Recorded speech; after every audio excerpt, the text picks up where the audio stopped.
Welcome, everyone, live from the Emerald City in Seattle, Washington, the UFO, Bigfoot, and paranormal hotspot of the world, actually, directly coming to you from right here in Seattle, Washington. This, my friends, is Spaced Out Radio. And I'm your host, Michael W. Hall, the paranormal lawyer, occupying the captain's chair tonight for SOR headquarters. We welcome you to tonight's show, and including all of our listeners on the digital side at Revolution Radio. And don't forget, you can always find our archive shows for free at youtube.com/Spaced Out Radio. Just do us all a favor and hit that subscribe button. Our website is spacedoutradio.com, where we have a plethora of features for you, including rocking out to some Bumblefoot, shopping at our Spaced Out Radio store, and catching up on our SOR Newswire, and so much more. Tonight's show is brought to you by Chive Charities. Help make the world 10% happier by donating to Chive Charities today. You can find them on our website. Now, my guest tonight is none other than Max Hawthorne, the actual prince of Paleo-Fiction. That's going to be a fascinating interview, and we're going to have him here for the next 2.5 hours after we do our obligatory meeting with our good buddy Peter Davenport from the National UFO Reporting Center. And we are going to probably introduce Peter for the first time to Max Hawthorne. And we'll bring them both on the line right now. Max, are you there? I am. Wonderful. Well, thank you for taking time out of this Memorial Day weekend and being with us. This is going to be a fun show for us, and I think we'll have quite a lot of listeners tonight with a lot of other things that they're doing, but probably hunkering out at home, you know, with the lockdown and all that, wanting to know what's really going on out there. And Peter, are you there? I am here. Wonderful. All right, we've got everybody on board. Now let's go to you first, Peter. We haven't talked with you for a week, since last week when we had some really interesting sighting reports that were going on. And obviously we've made note of the fact that people are having a lot more opportunity to go to the websites and, stay out maybe and see some of the night skies. They're not traveling a whole lot. So what have you got that might be interesting to talk about first? Well, I have a report here from Kennewick, Washington, which evokes a little nostalgia in me, because you and I think it was Kennewick that you went to investigate a sighting some years ago. Oh, yeah. That turned out to be a crop duster, but we didn't know that at the time. Oh, I remember that. What a strange event. You're right. Yeah. And you did a superlative job as an investigator. If you ever looking for another job to change specialties, you'd be a wonderful UFO investigator. But the first case I'd like to share with our audience comes from Sunday, the 17th of May, just, last weekend. Yeah. And it's a report that comes from a very talented, very well-spoken, very eloquent woman who reports it on that Sunday night at 21:53 hours or 9:53 p.m. Pacific time. She was standing outside admiring the beautiful night sky, and she suddenly became aware of a red pulsing sphere coming from the south towards her. She was looking to the south, so it was moving in her direction towards her, and she was intrigued by it because it wasn't a strobing light, it was a pulsing light, more like a lightning bug than a strobe on an airliner. And she quickly realized that this was probably something very unusual, and she ran in she had the presence of mind to get a quick photo, some video footage, And then she ran and got her husband out. So the two of them stood outside and were admiring this thing. And it, as it came towards them, it did a sudden right-angle turn and was, when they last saw it, it was going to the southwest, generally in the direction of Hanford Nuclear Facility. Really quite an impressive report, and the woman was very serious-minded about this. She left no doubt in my mind but what they had seen something very unusual. Couldn't have been a meteor, couldn't have been an aircraft, couldn't have been a satellite, couldn't have been the Aurora Borealis, and therefore we're left with a question mark. What was it? Wow. So, oh, my. And it headed towards, took a right angle and headed towards Hanford. Now, that is kind of begs the question, of what's going on out there in Kennewick area. Of course, that's where Hanford is located, and all the folks out there have been dealing with that for decades. But wow, okay. And I'm sure they must have guards at Hanford, peripheral guards and towers and whatnot. Oh yeah, you can I imagine. would be surprised if they didn't see it. You can imagine what a nuclear facility, their security force would be doing, trying to figure out what's going on in that area for sure. Yeah. I should think they wouldn't want intruders going into that area, given the technology and the radionuclides they've got stored there. But the next report I'd like to share with our audience comes from very close to there. It comes from Prineville, Oregon, which is about probably 150 miles southwest of Kennewick. And this occurred just 5 hours after the event in Kennewick. A gentleman reports that he was driving from Prineville to Bend, Oregon with his fiancée. This is 3 o'clock in the morning on Sunday morning, the 18th of May. They were driving, and they both, at about the same instant, became aware of an incredibly bright silver-white light. The center of it was white, he said, hovering over the Crooked River, which runs right along the highway he was on. And he slowed to get a better view of it, and he knew the territory quite well. He's from that area of the world, and he could not figure out what this thing was. About the time he realized he couldn't explain it, it suddenly accelerated to his right and moved across the river, apparently ascended, gained some altitude, he thought, but it's hard to know for sure. And they left that area not having any idea what it was they saw. It was very strange, he reports, and he said the most important part of his report, I feel, is the fact that he said that the quality of the movement, the quality of the motion of the object in the sky was very unusual. He equated it to a slot car in a slot car track, an old type of electronic game from 40 or 50 years ago. Yeah. And wow, and that was silver with a white light in the center. Interesting. Yeah, and it was just moving in a very jerky, erratic fashion. One thing that is noteworthy, and you'll appreciate this, Michael, is the next day he went back to the area, which is a telltale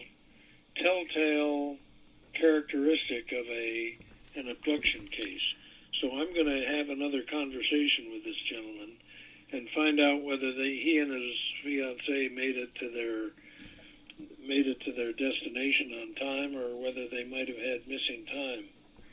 Yeah. So what you're saying is that if you're compelled potentially to go back to a sighting area, that could be an indication that there could be some missing time and maybe potential abduction, huh? Exactly. So very I'm interesting. going to interview this gentleman again, and I'll share with our Spaced Out Radio audience what we find after I've had a second conversation with him. But that was a very interesting site, and to give people some idea of just how rural that area is in near Prineville, Oregon, it's out east of Bend, probably 40 or 50 miles, and that is the city where Oregon State University Astronomy Department decided to place its 1 or 2 meter light telescope. It's so dark and so unpopulated that they chose that area for their observatory. Oh, isn't that interesting? Some idea of how remote an area that is. Oregon has some very remote areas out there in the eastern part of the state. Yeah, well, by the way, now that we're talking Oregon, have you heard that the McMinnville UFO Festival has been postponed till next year? No, I hadn't heard that at all. The last word I had was it was going to be postponed to September of this year. Oh, so they've canceled it altogether. Right? Oh, you wait a minute. I'm sorry. I think you might be right. Let me go to my calendar here. But I think they didn't cancel it, but postponed it till, let's see here. Let me go to September. Oh, you're right, Peter, because I have it now on my calendar, September 17th through the 19th. So that's Thursday through Saturday or Sunday again, you know. I misspoke. I got to apologize to all my listeners now. The McMinnville UFO Festival is on at this point. Good. And hopefully you and I will be there as well. I know you will, for sure. I look forward to it. You're a fun guy to have at a conference like that, Michael. You're just a lot of fun and a live wire to have at something like that. So I hope you can make it. I will definitely. It's on my calendar, so I'm definitely planning. Matter of fact, I was just looking at some photos of last year's event when Commander David Fravor was there, and that was quite a conference that year with David Fravor and Bob Lazar at the same conference. Yeah, that was exciting. David Fravor, of course, being the F-18 pilot, who in November of 2004, was it? Was the flight commander of a flight of 4 F-18 Super Hornets that tangled with a UFO. They ran into a UFO over the Pacific Ocean out west of San Diego. Yeah, Max, that's the Tic Tac UFO encounter, you know, with the USS Nimitz that we're talking about. And, of course, it's very timely to talk about that, given the fact that the Navy just republished, or the Department of Defense republished those 3 gun camera footage of the Go Fast and FLIR 1 and Gimbal UFOs that look like Tic Tacs. Or that's strange that they're still pulling that out and publishing that. So, okay, well, gosh, we got 2 interesting reports. You got anything else? Yeah, I got a few more here, at least 2. Great. The first one comes from Henderson, Nevada, which is a suburb of Las Vegas. It's just on the southeast corner of Las Vegas. This is the 21st of May, and a gentleman writes that he was outside and he saw a cluster of, his attention was drawn to a cluster of silvery white objects, approximately 8, he felt. And not a very long report, but he writes very well, which is a hallmark of somebody, I think, who's thinking clearly. And he says that he watched them for an estimated 30 minutes, but his camera would not pick them up, I think he said. But the reason I mention this report, Michael, is a short time later, 4 hours later, I got a report from Louisville, Kentucky. A gentleman called from Louisville, Kentucky. He's a trucker, and he describes that he saw something very similar at 7:35 p.m. that night, local time. Again, we're talking the 21st of May this year. And he was driving to the west, I believe, and he saw a cluster of what appeared to him to be self-luminous. In other words, they were not just reflecting sunlight, self-luminous craft that were not birds. He was sure of that. And they were ducking into and out of storm clouds in pairs and threes and fours. He doesn't know how many there were because they'd come out of a cloud and appear visible to him, and then they would duck back in the clouds for a few seconds, and others would come out. So, so this very interesting report. In other words, these things were not just traveling along and disappearing in and out of clouds in a straight line, but seemed to be maneuvering in and out of the clouds. Yeah. Yeah, you got to ask yourself whether they were trying to conceal themselves or conceal the number of objects in the cluster. I asked him, one of the first things that I think of when I hear a story like this is the possibility of a flock of birds. And you'd be apt to see birds ahead of a storm.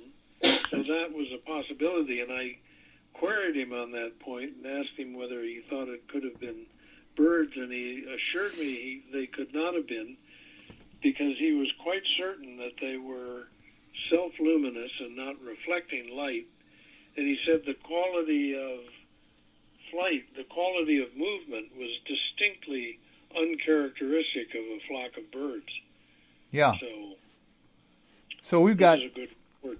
We've got a red pulsating sphere in Kennewick, Washington. We've got a silver white light like a slot car on a track in Pineville, Oregon, which is only 150 miles away from there on the next day.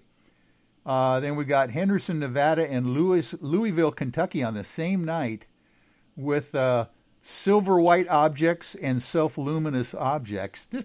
This is crazy. Crazy, all these things that are popping up so plentiful around frequently that people are seeing the same thing as well. What troubles me above all else is the fact that we see none of this in the newspapers. Yeah, and let alone people, for the benefit of our audience, when people call the hotline, one of the things I often do towards the end of my conversation is urge the caller, if he or she believes they've had a UFO sighting, I encourage them to contact local news media in the area where the sighting occurred, because if they saw something unusual, if they're in even a moderately populated area, the odds are good that somebody else may have seen the same thing. Oh, yeah. And you would think, for sure. By the way, let's make sure we get that hotline, the most famous UFO hotline on the planet, at the National UFO Reporting Center. Let's get the hotline out there for people. Yeah, thank you very much for that. Our telephone number, the National UFO Reporting Center hotline number, is area code 206-722-3000. That number again is area code 206-722-3000. We've had that number for almost 46 years. Oh, my. We're coming up on our 46th anniversary, Michael. 46th anniversary. Isn't that great? And that number's in every FAA tower in the country, whether it's civilian or military as well. But listen, and before with government agencies too. Oh, yeah.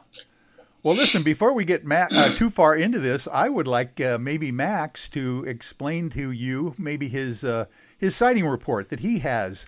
You want to go ahead and try that, Matt?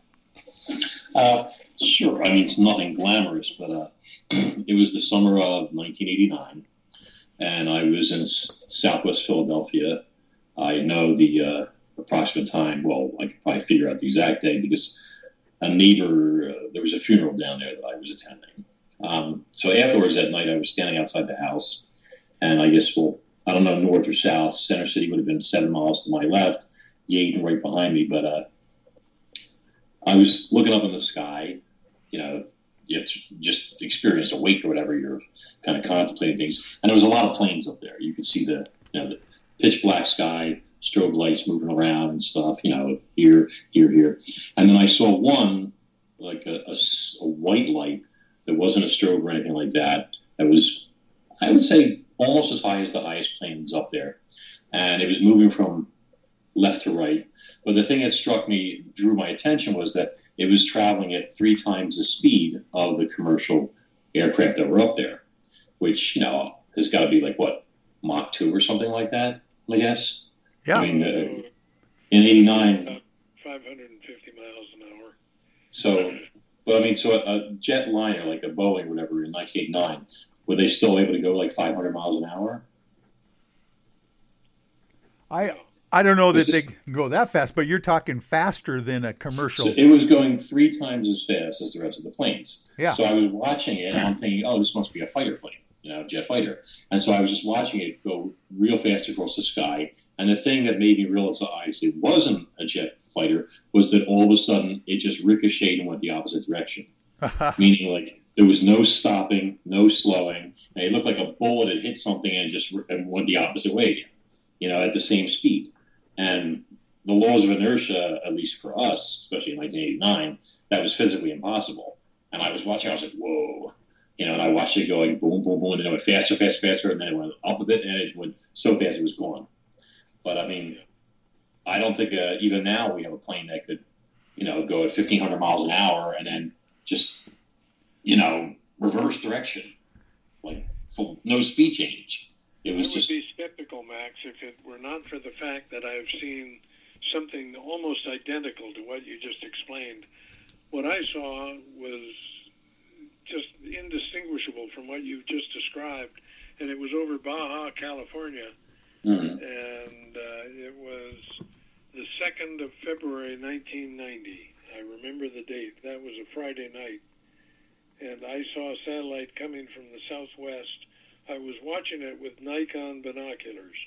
And while I was watching it, it just simply reversed its course without slowing, without stopping.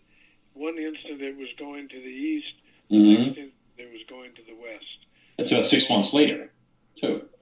Yeah. Almost the same, not only a few months apart. Oh, my. Isn't that weird? See, isn't this great? You actually come out with even an old historic sighting, not old, but historic, and all of a sudden you find something very similar to that, not that far away from your own. Fascinating. Yeah.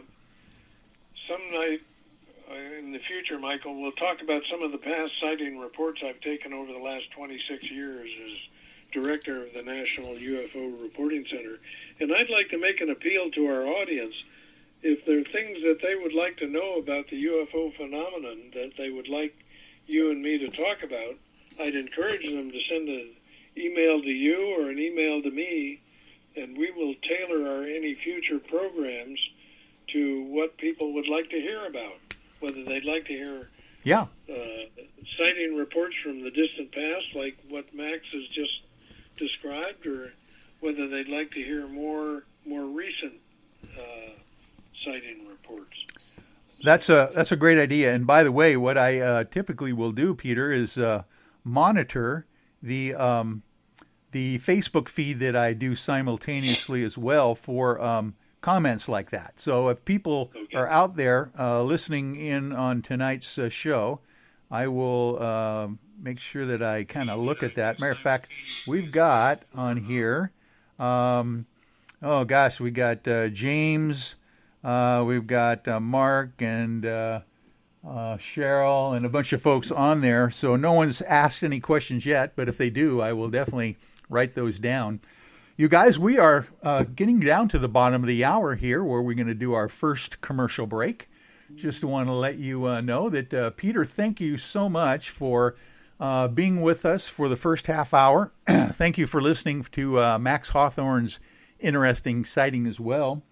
And I hope you're going to have a wonderful day out there on Memorial Day tomorrow, walking around the golf course like you normally do, and I hope the weather is good for you out there. Yep, thank you. And as always, Michael, thank you for the airtime and for being a wonderful host. You're fun to work with. I enjoy it. Oh, my pleasure, buddy. I really appreciate you being available to us.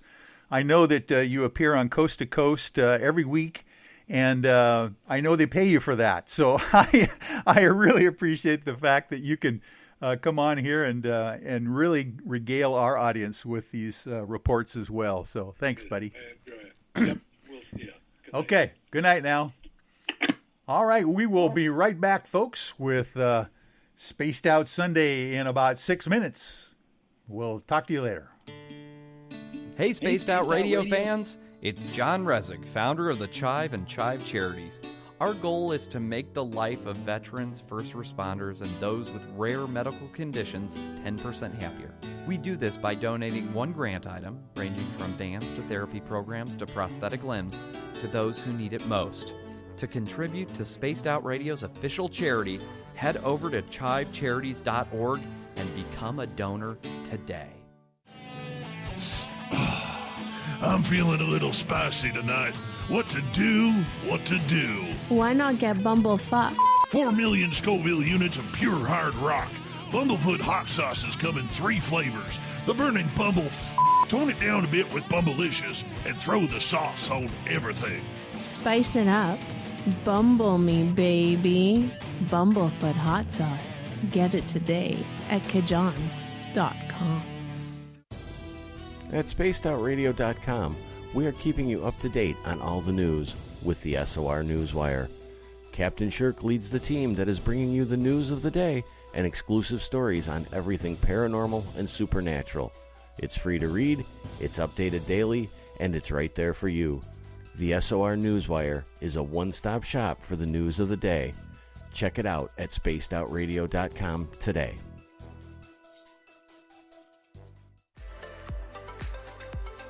Are you looking for great advertising value for your company? Look no further than Spaced Out Radio. We have a multitude of places to get your name out there, including commercial ads during the show, special promotions, and banners on our website. Our audience is proven to support the companies that support our show. We can make your budget work for you. For more information, please contact us at sales@spacedoutradio.com.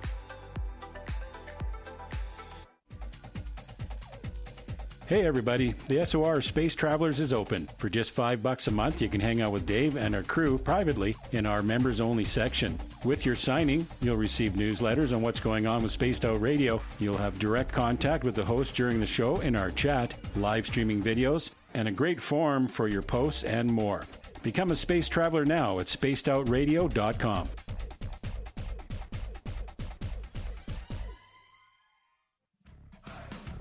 Are you addicted to the woo? Good. Me too. This is Dave Scott, and you can woo it up with me every Monday through Friday, starting at 9:06 Pacific, 12:06 a.m. Eastern, for 3 hours of great entertainment in the subjects you love. UFOs, ghosts, cryptids, intuition. Yes, we hit it all 5 days a week. Look for us at spacedoutradio.com, where together, my friends, we own the night.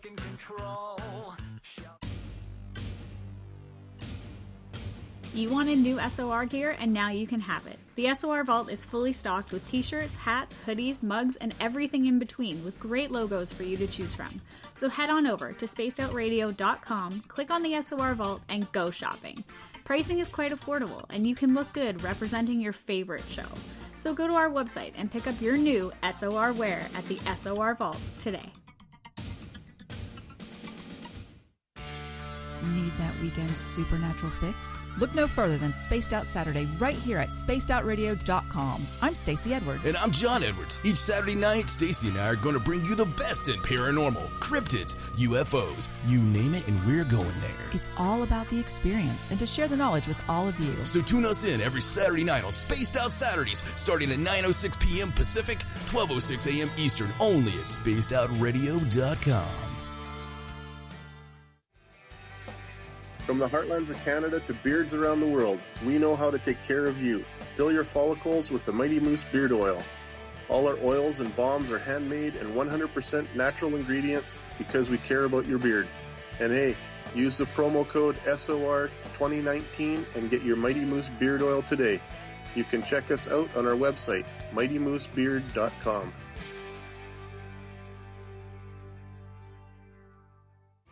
We're adding to the entertainment online for Spaced Out Radio. I'm Amber Beckard, and I want to invite you to subscribe to our YouTube channel and check out Cryptid Tales, where I will take you on a journey into some of the strangest legends and lore from around the world. relaying the stories to you of the strange creatures and experiences that people have had throughout time. You can find Cryptid Tales at youtube.com/spacedoutradio. And while you're there, don't forget to check out our free archives and leave a comment. See you there. Cold drinks, great food, and the best music in Vancouver. The Moose Vancouver is the place to be, open until 2 a.m. nightly. Everything on the menu starts at just $6.95. Who serves food that cheap anymore? At the Moose, you'll never know who you'll run into. Rock stars, actors, athletes. It's the place everyone wants to be. So join us at the Moose Vancouver, the official party bar of Spaced Out Radio. Hello everyone, this is Ryan Stacy from the Experiencer Support Association, otherwise known as TESSA. We're glad to team up with Spaced Out Radio to help investigate your experiences on the SOR Sightlines Report. Together, we'll investigate the strange sightings and occurrences you've had. We're looking for answers just like you. So fill out a Sightlines report on the Spaced Out Radio website and let's figure out what's going on together.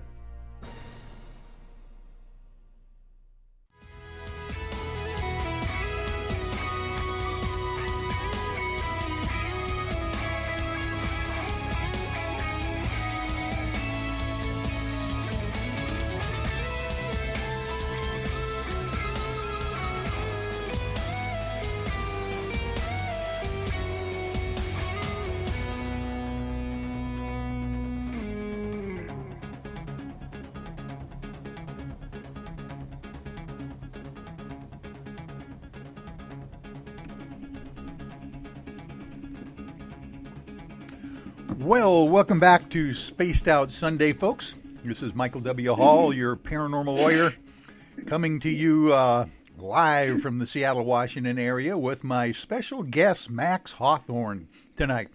Known as the Prince of Paleo-Fiction, Max was born in Brooklyn and attended school in Philadelphia, where he graduated from the University of the Arts. He is the author of the award-winning Kronos Rising novel series, as well as Memoirs of a Gym Rat, an outrageous expose of the health club industry. In addition to being a best-selling indie novelist, he is also a blog talk radio host, a voting member of the Authors Guild, and, get this, an IGFA world record-holding angler. Now, we got lots to talk about there in the fishing world, and an avid sportsman and conservationist. His hobbies include archery, fishing, boating, boxing, and collection of fossils and antiquities. He lives in the greater Northeast with his wife and daughter, an enormous Siberian forest cat. I saw your Siberian forest cat a moment ago on your desk, like you say here, while you're writing, while your cat is either stalking your toes or on your desk or while you write.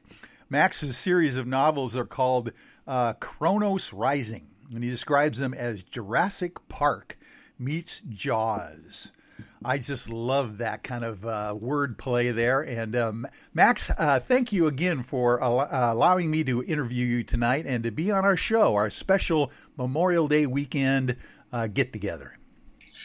Mike, it's a pleasure to be here. And actually, Mace, a.k.a. the Minister of Fluff, is actually on my desk right next to me right now. Oh. Should I, you want me to hold him up and introduce him to people? Oh, that'd be great, because everybody on Facebook can see Max. I am going to I'm going to make the screen. So this is Mace. Oh my, Mace! Look at that. This is hang on a second. I got to get my screen larger there so we can do the screen share. Hang on, we'll get rid of that and we'll go to a larger version. Wow! I don't know if anybody you can see him.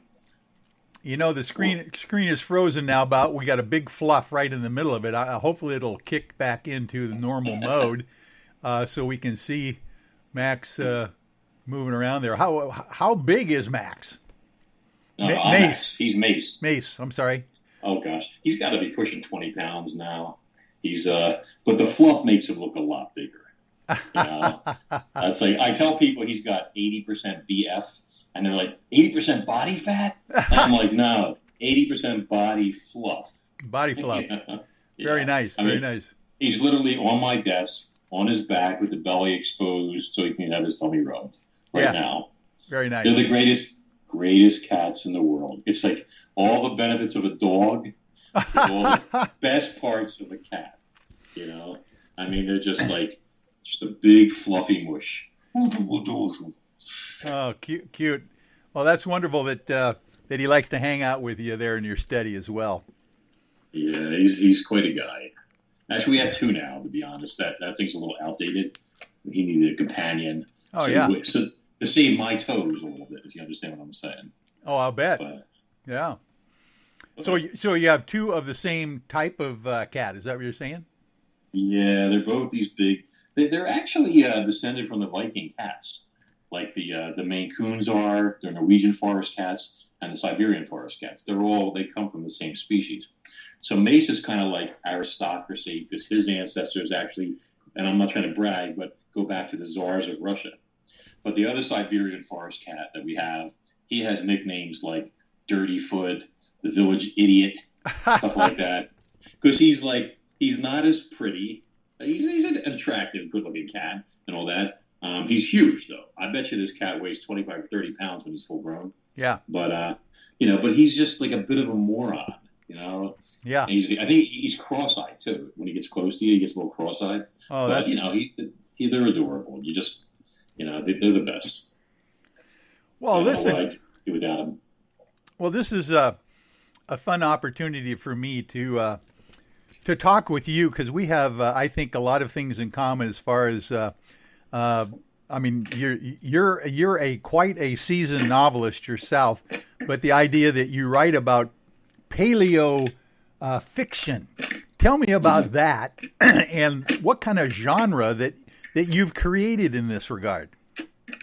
I wouldn't say I certainly would say I've created a genre. The name Paleo-Fiction has come about only in the past maybe 10 years or so, I would guess, something like that. I think it was coined by the same person who coined the phrase term paleo art, meaning artwork that deals with prehistoric life. But Paleo-Fiction has been around since, the novel forms of like At the Earth's Core, the days of Edgar Rice Burroughs, Pellucidar, all that stuff. Oh, yeah. And Michael Crichton turned it into an art form with Jurassic Park and The Lost World. So it's been around. And I have cat hair. Sorry. Over me now. So anyway, but yeah, I've Michael Crichton obviously passed away years back. So did Peter Benchley, the author of Jaws and Beast and such. They left a bit of a vacancy, and some other authors have risen to the fore. But I'm lucky enough to have acquired a substantial following as the cat is eating something on my desk. It's great. I mean, Paleo-Fiction is basically what it sounds like. You're basically taking creating a novel, and in addition to your human antagonists and protagonists, obviously, there's also some sort of supposedly extinct life involved in the story. Yeah. So with my passion being more, for the water, being an avid angler like yourself, I, love that and all that. And then I had a dad who was a passionate rock hound when I was growing up. I had my prehistoric scenes models when I was a kid and all that jazz. So the two just kind of like merged together. So whereas there's a lot of books out there on, dinosaurs and things of that nature, mine is more in and around the water type stuff. I focus more on giant extinct marine predators that I have in my books, like pliosaurs, a little bit of mosasaurs, extinct giant prehistoric fish, cephalopods, things of that nature. And I put it all together into very exciting stories where you have, the human race basically trying to survive. Oh my! Against these things. Yeah. Yeah. The first book, I left the door open at the end of it, where there was only one of these creatures, an enormous pliosaur. It's sort of like if you picture like a giant crocodile, but with a short tail and 4 large flippers instead of like little legs. Yeah. That's kind of like what you'd be looking at. And this thing was, the size of a very large sperm whale or something. And it was like the last of its kind, but of course at the end, after it was killed eventually in the story, it turned out it had laid eggs and they hatched, and there was like 80 of these things marching down to the sea like sea turtles that are but they're 5 feet long. Oh my! And, I love it. And, the implication being that they're gonna grow and multiply and eventually reclaim the oceans of the world. And then when I took the book to the next novel, because everybody wanted a sequel, it was 30 years later, and I had these things that actually multiplied to the point that they were an ongoing problem, where you couldn't go out on a boat that was less than, that didn't have a steel hull and was less than, had to be a pretty large sized boat, or you were taking your life in your hands. Oh my! And the whole thing just sort of like built from there. I had to do like a futuristic sort of like society and people living in the shadow of these things, and the effects they had on the economy and the oceans and everything else like that. That reminds me of a story when I was a kid. I literally grew up in New York City on Manhattan, on West 121st Street, down the neighborhood there, with George Carlin living in the tenement next door to me that he nicknamed White Harlem in our old neighborhood. And I remember those stories growing up as kids where people would buy those little alligator things, at pet stores, and then get tired of them and flush them down the toilet. Yeah. And the stories of the whole sewer system underneath Manhattan Island being populated by these, strange beings and beasts down there. I can imagine that would have been a phenomenal part of the story where how did this Paleosaurus lay the eggs? Was it on the beach and they finally hatched on the beach and went into the ocean, or how did that work? Well, first off, just to touch on what you just said, the word on the street is that the alligators and the sewers of New York are real. Just so you know that. Interesting. I knew somebody who worked in that area back then, but no reports come out of there. They, you can't look them up. There are none. They put, for decades now, there's nothing. Yeah. But and for reasons, but according to like the anatomy, it would be difficult. But I had this lone female under cover of darkness, and using the incoming tide to help her because she was so massive. Yeah. So each time the waves would push, it would help her a little bit, but crawl up onto the surface like an enormous sea turtle and excavate a large hole in the sand using her head and lay eggs and then crawl back into the sea. And, X number of months later, these hungry newborns hatched and, worked their way up down there. It was even cool because there was a seagull. In the epilogue of the story, I hate to give spoilers, but the book's been out for a while now, the first one.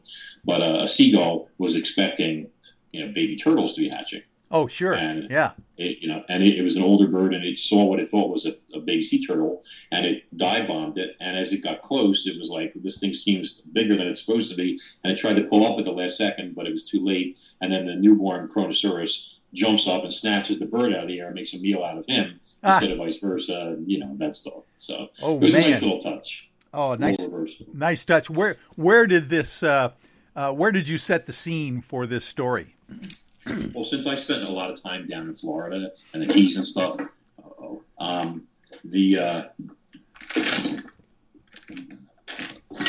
now I have two. I'm gonna have to start throwing cats at you in a minute. But, Olaf just made his presence known. Anyway, and knocked stuff over on the way. Thank you.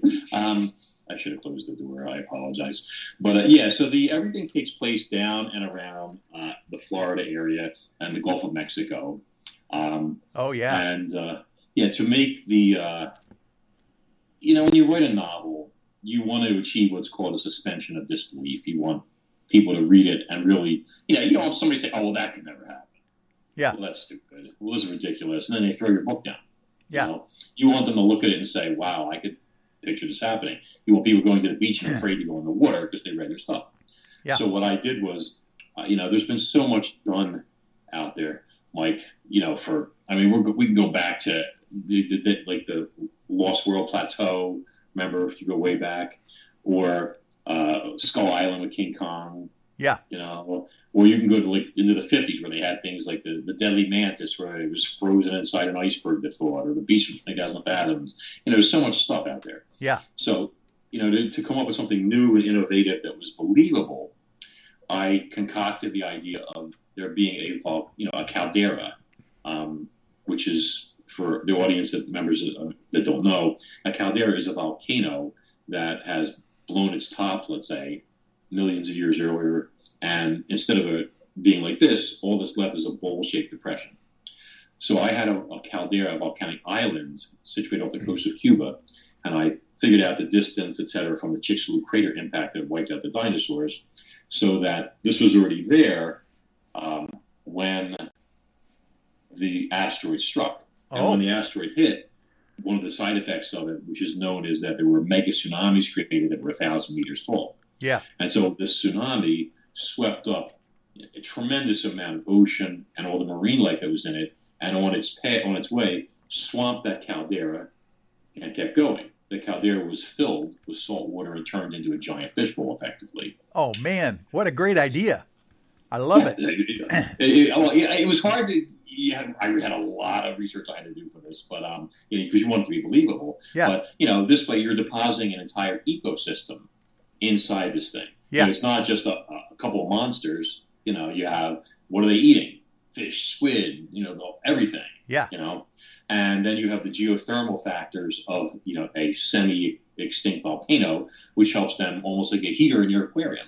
Yeah. To offset ice ages and things like that. So basically, then you fast forward 65 million years, and these creatures have been isolated in an 8-mile-wide saltwater lake all this time, and the sole survivors eventually, the erode, splits apart, and escape into the sea.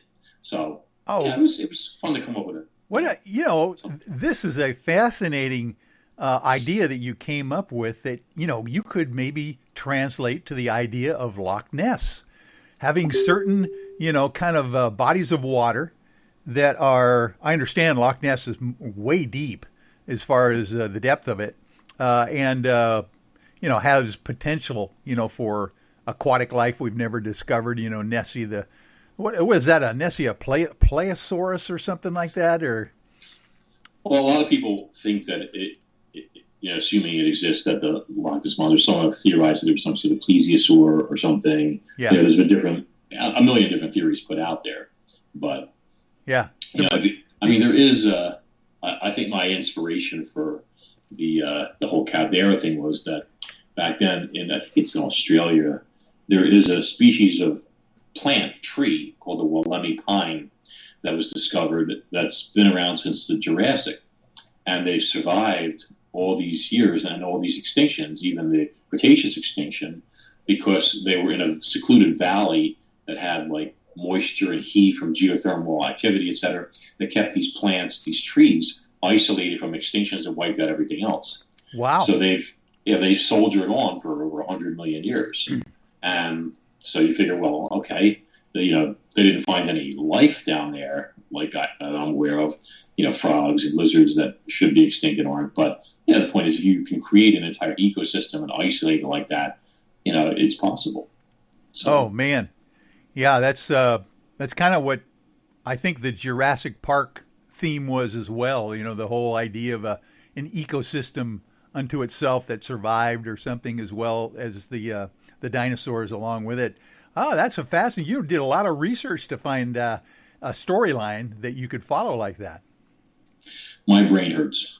Yeah, I'll bet. I mean, you have to, and you have to really you just know, if you don't get everything as accurate as possible, you're going to get somebody who's going to be, some uber nerd with nothing better to do, or some troll is going to be like, well, technically, the mass of the asteroid was really 1.2 billion tons, and it was traveling at 40,000 miles an hour, not 50, right? Whatever it might be, So right. I really I had to research everything from asteroids, speeds, impacts, craters, submarines. I mean, everything and anything that but it's worth it when you produce something really good that people will enjoy.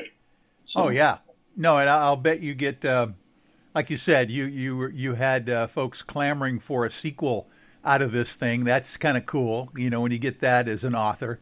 The idea that you've hit a nerve somewhere, There's 6 books in the series now. Well, number 6 actually is just went on pre-sale and is released July 4th, which is a perfect day for a beach read. Oh my!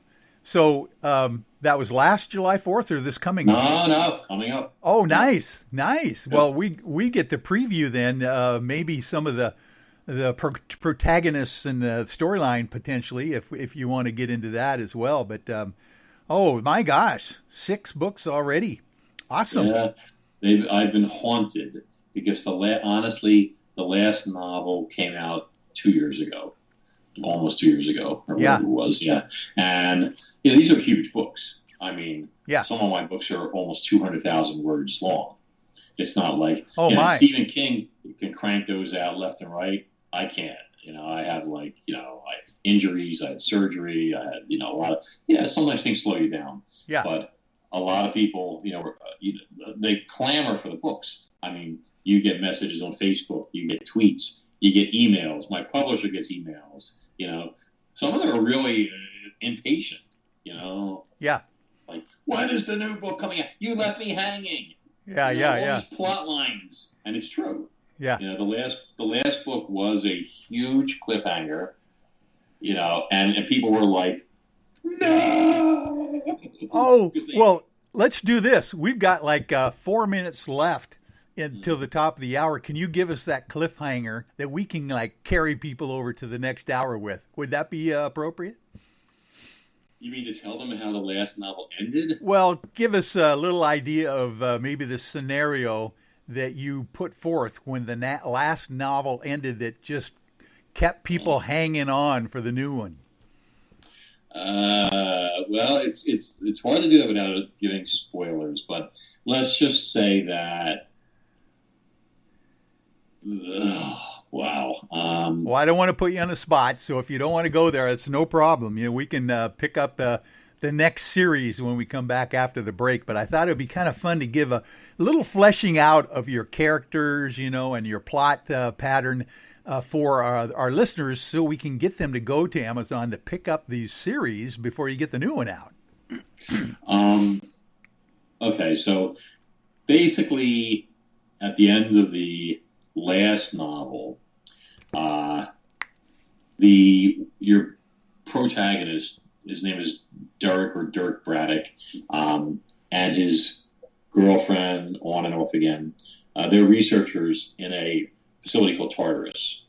And Tartarus basically is a quasi-military facility that captures these giant pliosaurs, and they've been weaponizing them, actually using them, putting implants in them to control their brains, and using them as weapons for the Navy. So, for example, you take one of these monsters and you have it, running point for destroyers, aircraft carriers, etc. And if you have, God forbid, a terrorist threat or something like that, this animal would intercept it, an attacking boat or submarine or whatever. And even if it was killed, it was so much cheaper, and then there would be no loss of human life, let's say. So this is the facility in general. But at the end of the last book, things in Tartarus are not as they seem, and the hero and his girl end up getting captured and thrown into, I don't want to say the dungeon, but something in the sub-basement that's not supposed to exist. And he encounters the most horrifying thing that any person could encounter in their life. Something that touches him in his heart and turns his entire life, his world, upside down. Because everything that he knew and thought and believed is just wiped away when this happens. Oh, and don't you hate that when it happens? Oh my gosh!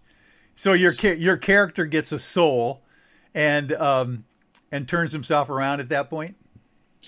It's more like he encounters something that used to have a soul and no longer does. It's really tough to. Oh, wow! Do it. I just it's such one of these moments where people it's like Empire Strikes Back, where they no, I'm your father. Yeah. Like thing. Oh man. But worse. Oh no. Much, much worse. Oh, and I don't want to spoil for people because, No, we won't go there. That's awesome, Max. Okay, well, we are going to now go to our break, and we are going to come back in 6 minutes, so you got plenty of time here to do what you need to do. And we are talking with Max Hawthorne, the Prince of Paleo-Fiction, about his series and the new book that's coming out. We'll be right back, folks. Looking for creative ways to get your company out in the public? How about advertising on Spaced Out Radio? Our sales department is waiting to hear from you, and we can work around any budget. From commercial spots to banners to special promotions, there are many opportunities to get your name and product out to our SOR listeners. For a price guide and more information, please contact us at sales@spacedoutradio.com. If you like it hot, real hot, then heat up your meals with Bumblefoot hot sauce. Get your Bumblefoot hot sauce today. The sauce, Bumblicious, and the 4 million Scoville unit Bumble. We're going in hot, real hot, coming out even hotter. Keep the milk nearby and tantalize your taste buds tonight. Bumblefoot hot sauce, available now at kajans.com.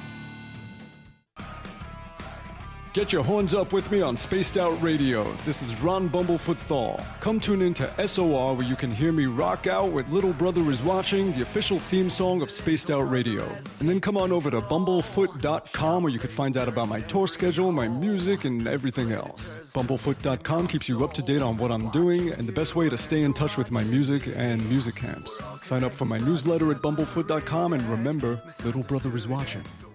Visit purpleplates.com today. For over 40 years, the Purple Energy Plates have been delivering amazing results for their many customers. Inspired by the great genius Nikola Tesla, the harmony, healing, and energetic effects of the plates have proven over and over to be beneficial and often miraculous to thousands of customers. Check their site for daily specials and choose from their many energy products. You won't be sorry. Visit them today at purpleplates.com. The SOR Vault is open for business, and do we have some cool swag for you to pick up? All you have to do is head over to our website and click on the SOR Vault. You have a variety of cool logos to choose from, and put them on anything you want. T-shirts, hoodies, hats, coffee mugs, you name it, we can get it to you. So do your shopping by supporting the store you love. Get your Spaced Out Radio swag at the SOR Vault today.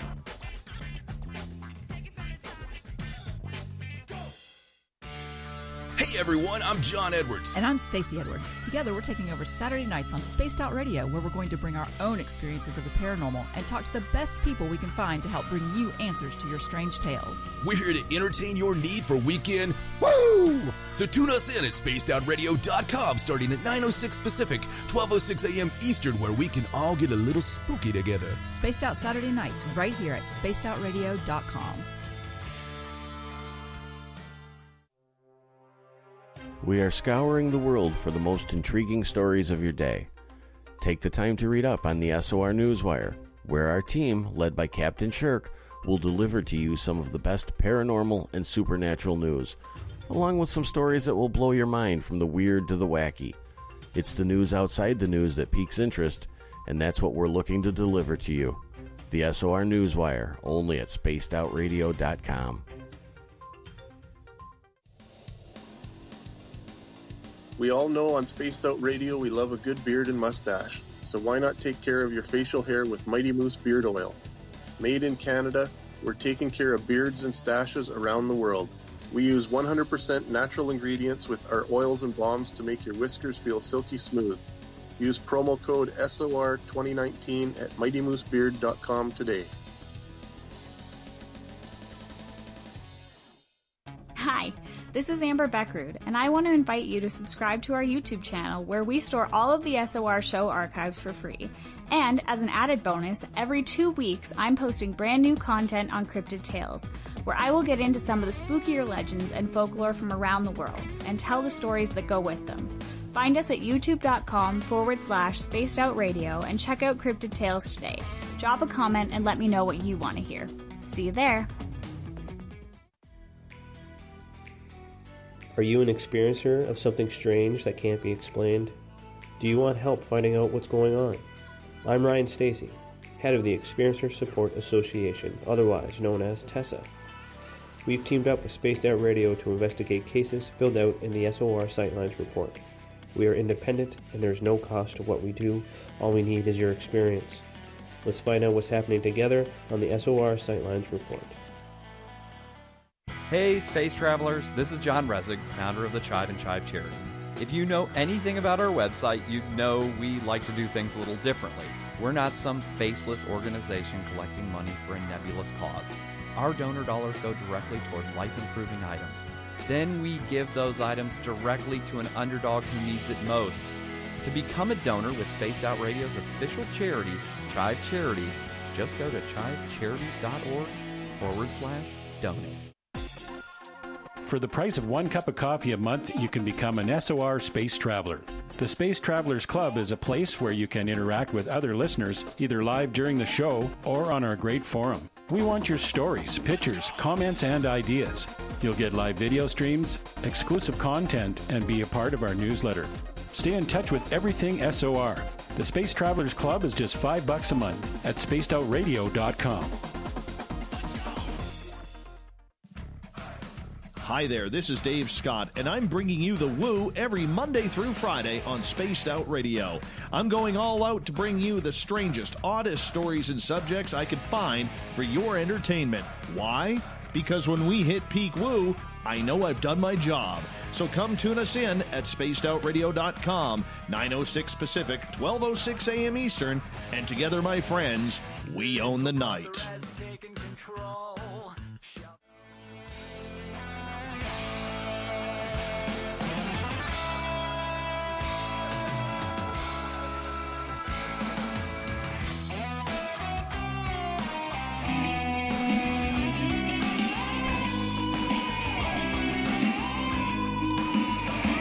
Welcome back to hour number 2 of Spaced Out Sunday. I am your host, Michael W. Hall, the Paranormal Lawyer. Thanks for joining me tonight. We welcome back everyone listening in on our terrestrial affiliates. WQEE 99.1 FM in Noonan, Georgia, and UPRN 107.7 FM in New Orleans. And on the digital side, we're really proud to be on Revolution Radio. And don't forget, you can always check our archives out for free at youtube.com// Spaced Out Radio. Do me a favor, hit that subscribe button. And our website is spacedoutradio.com, where we have a plethora of features for you, including rocking out to Bumblefoot and shopping in our Spaced Out Radio store or catching up on the SOR Newswire and so much more. So thank you for joining me tonight on this fabulous Memorial Day weekend, when in reality, it sounds like the country is waking up and coming out of their shells from this lockdown. And I know the churches now are opening up and people are kind of going to the parks and doing those kinds of things. So it's going to be interesting to see how the new normal happens to us out there. So thanks for joining me, Max. It's my pleasure. Happy to be here, Mike. All right. Well, we left him a little bit of a cliffhanger there on the last novel that you were writing, and about the idea where your protagonist, let's see, that is Dirk. Did you say Braddock? Yeah, the character's name is really Derek, but his father, who was one of the two principal characters in the first book, his father was an Olympic fencing champion. So part of his backstory is that his mother wanted to name him Dirk, as in, Dirk's like a dagger. The father was a swordsman, that type of thing. Oh. And he was opposed to it. So it ended up getting stuck on him as a nickname anyway. So his first name is Derek, and he's called Dirk, so Dirk Braddock. Now, there's got to be a fascinating story behind why you picked a fencing champion to be the father of your protagonist there. Do we know something, or should we know something about you and fencing? It's interesting that you say that. Very perceptive of you, Mike. I've done a bit of it myself. I've done some Aido, samurai sword stuff, etc. But no, I actually like Jake Braddock was the character from the first book, and he's one of these down on his luck types who starts off with a very sad backstory because he had been an Olympic competitor. He was headed for the Olympics, and he lost his wife. She drowned in a free diving accident, and he spiraled out of control and threw everything away. So, and part of that whole redemption arc goes with him as well. But I actually, I hate to give him credit for it, but I have an uncle. I mean, he's an older gentleman, obviously, older than me, but who was the captain of NYU's fencing team and national champ, a saber champ, etc. He was supposed to go to compete in the Olympics the year that it was boycotted in the Soviet Union. Oh, so he lost his chance at Olympic glory, etc., for political reasons. So I feel like that was sort of like part of the inspiration for the character of Jake. Yeah. See, of course, my uncle is not the same. Yeah, yeah. But he's a character, though. Let's put it that way. I like. Let me ask you this: does your uncle, if he's still alive, approve of that, or at least has he heard about the character that might be a little kind of fashioned after himself? A few years ago, he actually read the first novel, and then he emailed me. He goes, I thought that character was really interesting, and his backstory, and I really think he's got a lot of potential in your series and all this other stuff. And I was like, oh God, here it goes. Oh, that's cool. He's promoting his own protagonist character. I love it. That's great. Yeah. That's it. So what do you suppose? We're gonna get into I think if we can get into a little preview of your new novel coming out. That's going to be real fun. But I think we should save that for a little bit later. How did you? I mean, I really admire writers. I mean, the idea that you can sit down, get into the zone. Writing is a very conundrum kind of a process. You literally have to go completely to your right brain, but you have to be left-brained enough to be able to do it over and over and over for a long period of time, let alone the research that you have to do to prepare. What at one point gave you the gumption to be able to sit down and try to write that first novel? Well, I think that I think everybody, not everybody, but I think many people, most people, always think, I'd love to write a book. Yeah. And, then they realize what they're up against and the actual physicality of, what's involved with writing a book. And when you realize, you remember when you were in high school and they said, all right, you're going to do a 500-word essay. Yeah. And everybody's like, oh, like, oh my God, my life is going to end. I'll never be able to do this. Yeah. And I write 1,500 to 2,000 words a day. Yeah. Yeah. And I'm talking edited and polished, sometimes 2,000 words a day. I mean, sometimes 3,000 if I'm really on a roll. Wow. But, lack of sleep takes its toll. But it was my first trip to the Florida Keys, which has got to be well over 20 years ago, maybe 23 years ago, something like that. And I was down there, and I think it's in Marathon. They have Outdoor World, if I'm not mistaken. And when you go there, it's a huge store, like Bass Pro Shops or something. Oh, yeah. And when you get in there, they have the sister ship of Ernest Hemingway's boat, the Pilar. No. On display in the store. And this is a boat that Hemingway himself fished off of and even weaponized to use during World War II. He put torpedo tubes on it and a machine gun on it, like for anti-aircraft. He wanted to go out and hunt Nazis. I'm not kidding. Yeah, I'll bet. This thing. And the boat is, it's a gorgeous boat. I mean, it's wood, dark, like almost mahogany color, good sized boat, I'd say 40 feet, something like that. Yeah. But So I was on the boat, and when you're on there, like initially as an angler, I was like enthralled because I'm like, wow, his fighting chair is there. So you get to sit in the fighting chair that Hemingway used to fish for marlin and sharks and all that stuff. Oh, man. But then they had his writing desk. No. Yes. And they had the actual typewriter that he wrote The Old Man and the Sea on. Oh, Max. And I got this, I swear to God. And I sat at Hemingway's desk and I used his typewriter. The same one he wrote The Old Man and the Sea on. And I was sitting there and it was like, wow. And then it just came over me. It was like, like you could do this. Oh my! What a legacy! You're sitting down. Did you put a piece of paper in to the platen and actually type something out or what?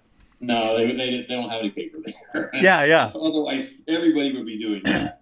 Can you imagine? Yeah. Yeah. But I mean, just hitting those keys and it's just like I can't explain it. It just it was almost like he was talking to me. Oh, what a great story! Now, tell us a little bit about the Pilar. How big of a ship this thing was, and kind of give us a word picture of what this thing looked like. Was it an old kind of like woody cabin cruiser, or what did it look like? It's not the Pilar. The Pilar is in Cuba. Oh, okay. And they'll never give it up. I don't remember the boat's name, but it's literally like the sister ship of it. Got it. And he had like multiple boats that he used, but it would be like its twin. It is. It's like I said, it's 23 years ago, but I'm guessing it's probably like 40 feet long. Oh my! And it's a wooden ship. It's a very dark wood, like a mahogany or something like that. Yeah. I mean, obviously well maintained because they have it in there, and it's just old. I mean, this thing's got to be from like the 1930s. Yeah. Or something like that. Yeah. I don't know. All the dark wood trim and all that stuff, I would imagine. Everything. Yeah. I mean, but the thought, that this guy put torpedo tubes on his fishing boat and an anti-aircraft gun and wanted to go out there and fight the Nazis and stuff, is really like, obviously he was quite the adventurer. Yeah. Oh my gosh. It's like islands in the stream, kind of a feel to this whole boat, it sounds like to me. If you were to walk aboard the boat and be in the back, I would imagine is where you enter, where the fighting chair would be. Then what do? You walk under or you duck down to get into the cabin area, or how does it work? Oh gosh. Well, I think there's a metal ladder that you use, like a step ladder or steps that you walk up, and then they have like it's open on one side. You go in, the fighting chair is in the back. It's a very old fighting chair. I'm assuming it's still there. It has to still be there. It must be one of their centerpieces. Yeah. And then his desk was probably, it was like there was like an overhang, I think, and it was just like down a step or something, and it was there, the desk and the chair and the typewriter. So it was like if you were sitting in the fighting chair like this, and this is the transom and the stern, et cetera. Yeah. It was behind you to that side. Oh, wow. Yeah. Right so actually he could be sitting out there writing and see outside, in other words. And you could be shaded. Yeah. But, you had to view like a portal, or it might have been, I don't know if there was a cutaway or what. But, like I said, it's 24 years ago now that I was on this boat. And I don't even think I took pictures, to be honest, which is kind of silly of me. But my wife might have them somewhere. We were like just dating then or something. Yeah. But, probably she does. Maybe it's that old computer she told me we should check. But anyway, so the point is, hey, if I find pictures, that would be fantastic, Wouldn't that be something? The fact that you started your writing career with a kickstart from potentially Ernest Hemingway's... From Papa. Yeah, from Papa, right there on his own, a ship very similar in his own typewriter. What a great story that is. I'm glad that I pumped you for that. I'm sorry if I got you off track, but... It's perfectly fine. I'm happy to talk about it, It's just like, the problem that comes after that, though, is that when you start writing your first novel is, like I didn't have, I had AP writing in college, but I never took classes on how to write novels. Yeah. You can't just sit down and start writing a book, So I decided to teach myself how to write novels. So I pretended I was in college, and I ordered these textbooks on the subject, like 6 of them, and I read all of them, and I made like I was in class, and I practiced, and I did this and this and this and this and this. And then you think you know everything, you know, and then like over a period of a year, it was like 9 months of actual writing and 3 months of, a hiatus at one point. I wrote the first draft of what would be Cronus Rising. And then I sent it to a friend of mine out in California, Chris Parker. He's a great screenwriter. He writes movies for Disney and stuff. He did Heaven is for Real and one of the Mulan movies and stuff. And I sent it to him. And he's like, well, we've got some problems with the story. You know? And you're like, after you just put a year of your life into writing a 194,000-word novel, and you think you've hit it out of the park, and, you know, several of your friends have read it, and everybody thinks it's wonderful, of course. Yeah. But, and then, I got into a lot of great, like, it was almost like going to class again. You know, and I remember sitting there with a headset on and taking notes and, you know, and learning from one of the masters and everything. And he's amazing. I mean, he was like, telling me, he goes, if it was me writing a story, I'd open up with this scene instead. Yeah. And this and that. And I'm like, I gotta know this. But wow. So that was interesting. And then, believe it or not, I ended up sending after I thought it was rewritten and it was great, to David Goodman, who back then was the executive producer of the Family Guy TV show. Oh, wow. And a guy I used to work with when I was back in the fitness industry many years ago, that was his cousin's husband. So, you know, the wife was my friend's first cousin. Yeah. And so he read it, and he tore me a new one. Oh, no. Oh, it was brutal. I mean, scathing. I still have all these emails. They would be like 3, 4, 5 pages long emails, and I'm talking like 500 words a page. You know, like all these problems, et cetera. So it's like, you know, you go through this process, and I ended up rewriting the book like 3 times or something like that. You know, it takes a lot out of you. Oh, yeah. You really, I mean, if I wasn't so tenacious, it never would have happened. But, you know, when the dust settled, I ended up with a really great product. And when it came out there, it had a huge impact. It won a Book of the Year award. And, you know, like, obviously sold a lot and, you know. Oh, yeah. Stuff, you know? Well, you were quite fortunate to be able to have that kind of mentorship on your first novel.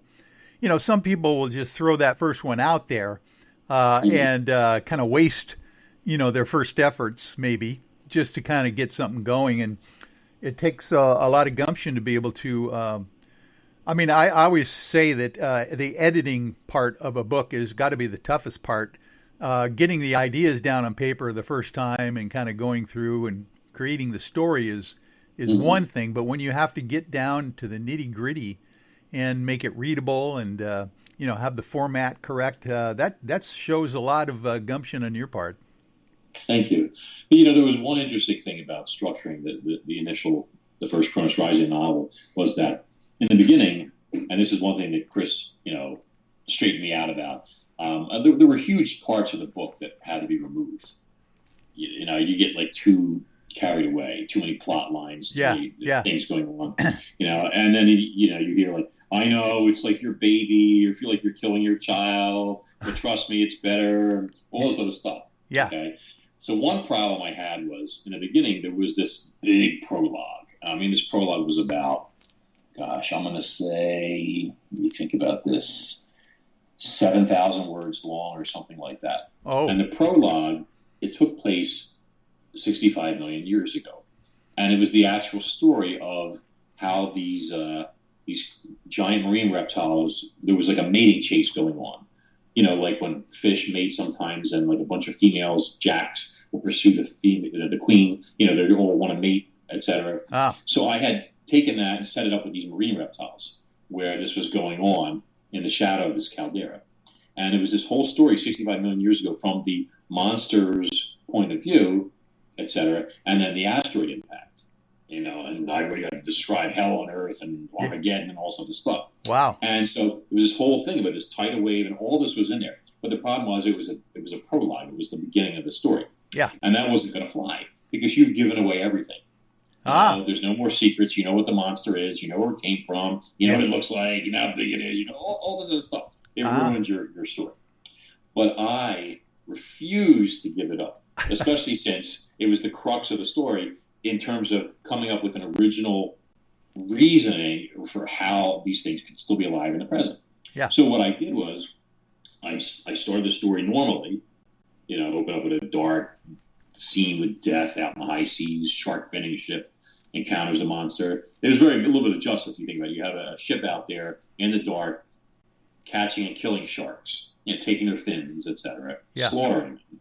Okay, and then they encounter this beast, this monster, because it's eating the sharks that they've thrown back in the water. Yeah. It's just following along, and here's another one. Here's another one. Eventually, it grabs something on the line and it damages the ship and kills some people, etc.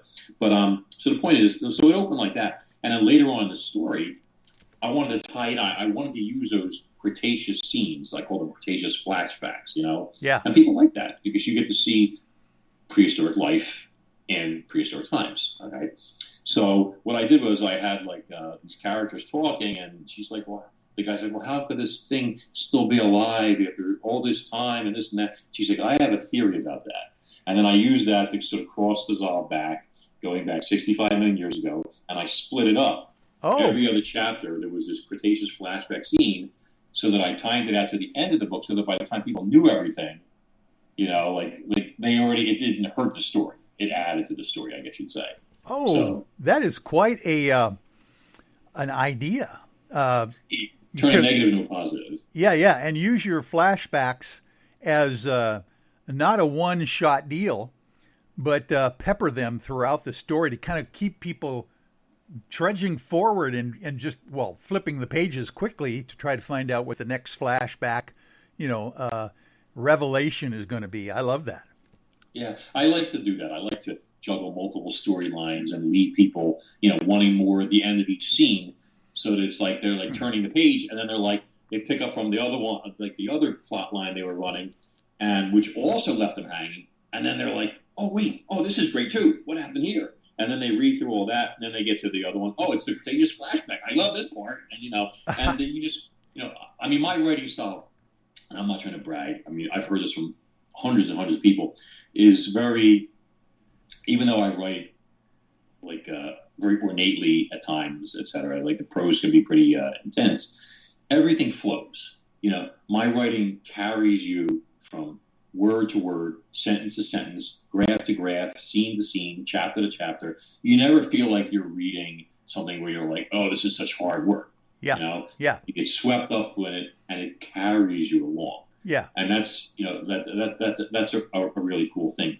So when you tie that together with being able to leave people hanging a little bit, people can read a 200,000 word book in a weekend.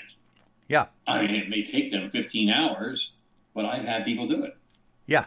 Oh yeah. No, and with a writing style like that, telling the story, people just get sucked into it. They just can't stop. I know how important that is to be able to bring a reader along with you in a story.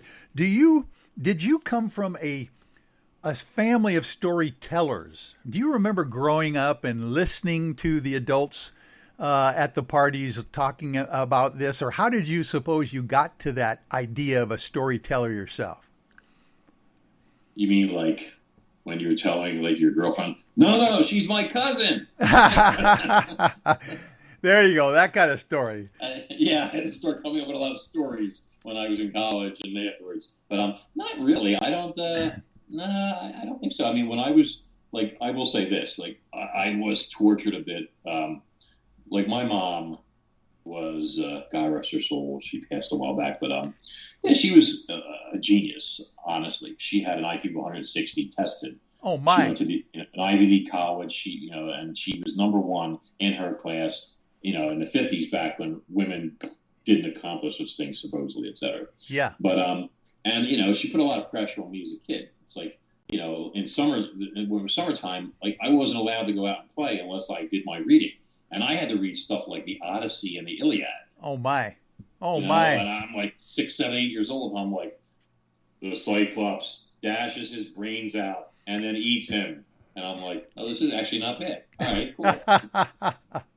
Yeah, I suppose as a teenager, if you were forced to read the Odyssey and the Iliad, at one point you would go, hey, this is not bad. You know, if you get into the story, holy crap. No, I was 7 or 8. Oh, wow. That's even worse. That's impressive. Well, listen, Max, this is fascinating stuff. We are going to take our bottom of the hour break here for another 6 minutes and 23 seconds. So hang in there with me. And if you can, of course, mute your end again on the commercial time, we will be right back on Spaced Out Radio. Cold drinks, great food, and the best music in Vancouver. The Moose Vancouver is the place to be, open until 2 a.m. nightly. Everything on the menu starts at just $6.95. Who serves food that cheap anymore? At the Moose, you'll never know who you'll run into. Rock stars, actors, athletes. It's the place everyone wants to be. So join us at the Moose Vancouver, the official party bar of Spaced Out Radio. Hey, space travelers, this is John Resig, founder of the Chive and Chive Charities. If you know anything about our website, you know we like to do things a little differently. We're not some faceless organization collecting money for a nebulous cause. Our donor dollars go directly toward life-improving items. Then we give those items directly to an underdog who needs it most. To become a donor with Spaced Out Radio's official charity, Chive Charities, just go to chivecharities.org/donate. Hello, this is your guitar man, Ron Bumblefoot Thaw, and I have to tell you, I love the response I get for Little Brother is Watching from Spaced Out Radio fans. It's amazing how music can inspire and make people think deeper about what's going on in this supernatural world. You can head over to my website, bumblefoot.com, to check out my music, my guitar workshops, my touring, even check out some of the hot sauces that I'm working on. And make sure you keep on listening, because with Spaced Out Radio, you know Little Brother is watching. We're adding to the entertainment online for Spaced Out Radio. I'm Amber Beckrud, and I want to invite you to subscribe to our YouTube channel and check out Cryptid Tales, where I will take you on a journey into some of the strangest legends and lore from around the world, relaying the stories to you of the strange creatures and experiences that people have had throughout time. You can find Cryptid Tales at youtube.com/Spaced Out Radio. And while you're there, don't forget to check out our free archives and leave a comment. See you there. Hey everybody, the SOR Space Travelers is open. For just $5 a month, you can hang out with Dave and our crew privately in our members-only section. With your signing, you'll receive newsletters on what's going on with Spaced Out Radio. You'll have direct contact with the host during the show in our chat, live streaming videos, and a great forum for your posts and more. Become a space traveler now at spacedoutradio.com.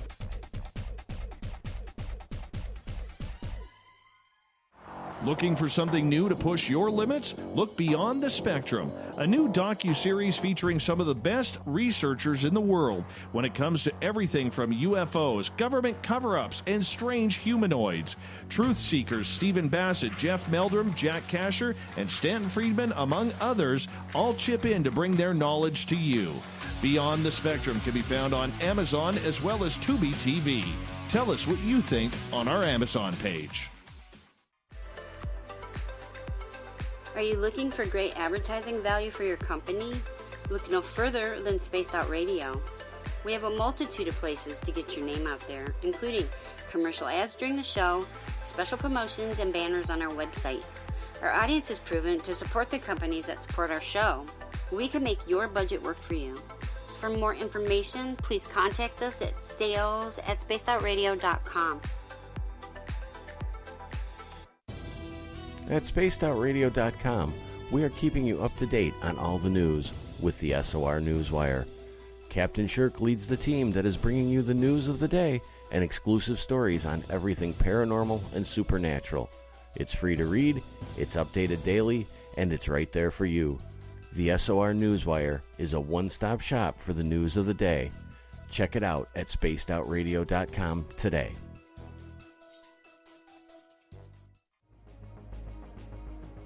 Hello everyone, this is Ryan Stacy from the Experiencer Support Association, otherwise known as TESSA. We're glad to team up with Spaced Out Radio to help investigate your experiences on the SOR Sightlines Report. Together, we'll investigate the strange sightings and occurrences you've had. We're looking for answers just like you. So fill out a Sightlines report on the Spaced Out Radio website, and let's figure out what's going on together. Need that weekend supernatural fix? Look no further than Spaced Out Saturday right here at spacedoutradio.com. I'm Stacey Edwards. And I'm John Edwards. Each Saturday night, Stacey and I are going to bring you the best in paranormal, cryptids, UFOs, you name it, and we're going there. It's all about the experience and to share the knowledge with all of you. So tune us in every Saturday night on Spaced Out Saturdays, starting at 9:06 p.m. Pacific, 12:06 a.m. Eastern, only at spacedoutradio.com. Hello, space travelers. It's me again, Carl. Don't forget to join the Space Travelers Club for just $5 a month and follow Spaced Out Radio on Twitter at Spaced Out Radio. Our Instagram, Dave Scott SOR. Our Facebook page is Spaced Out Radio Show. Our archives are free at youtube.com/Spaced Out Radio. Come woo it up with Spaced Out Radio today. Bye!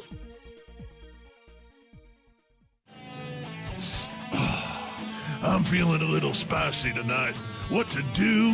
What to do? Why not get bumblefuck?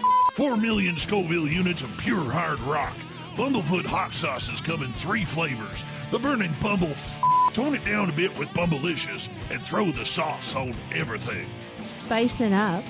Bumble me, baby. Bumblefoot hot sauce. Get it today at kajans.com.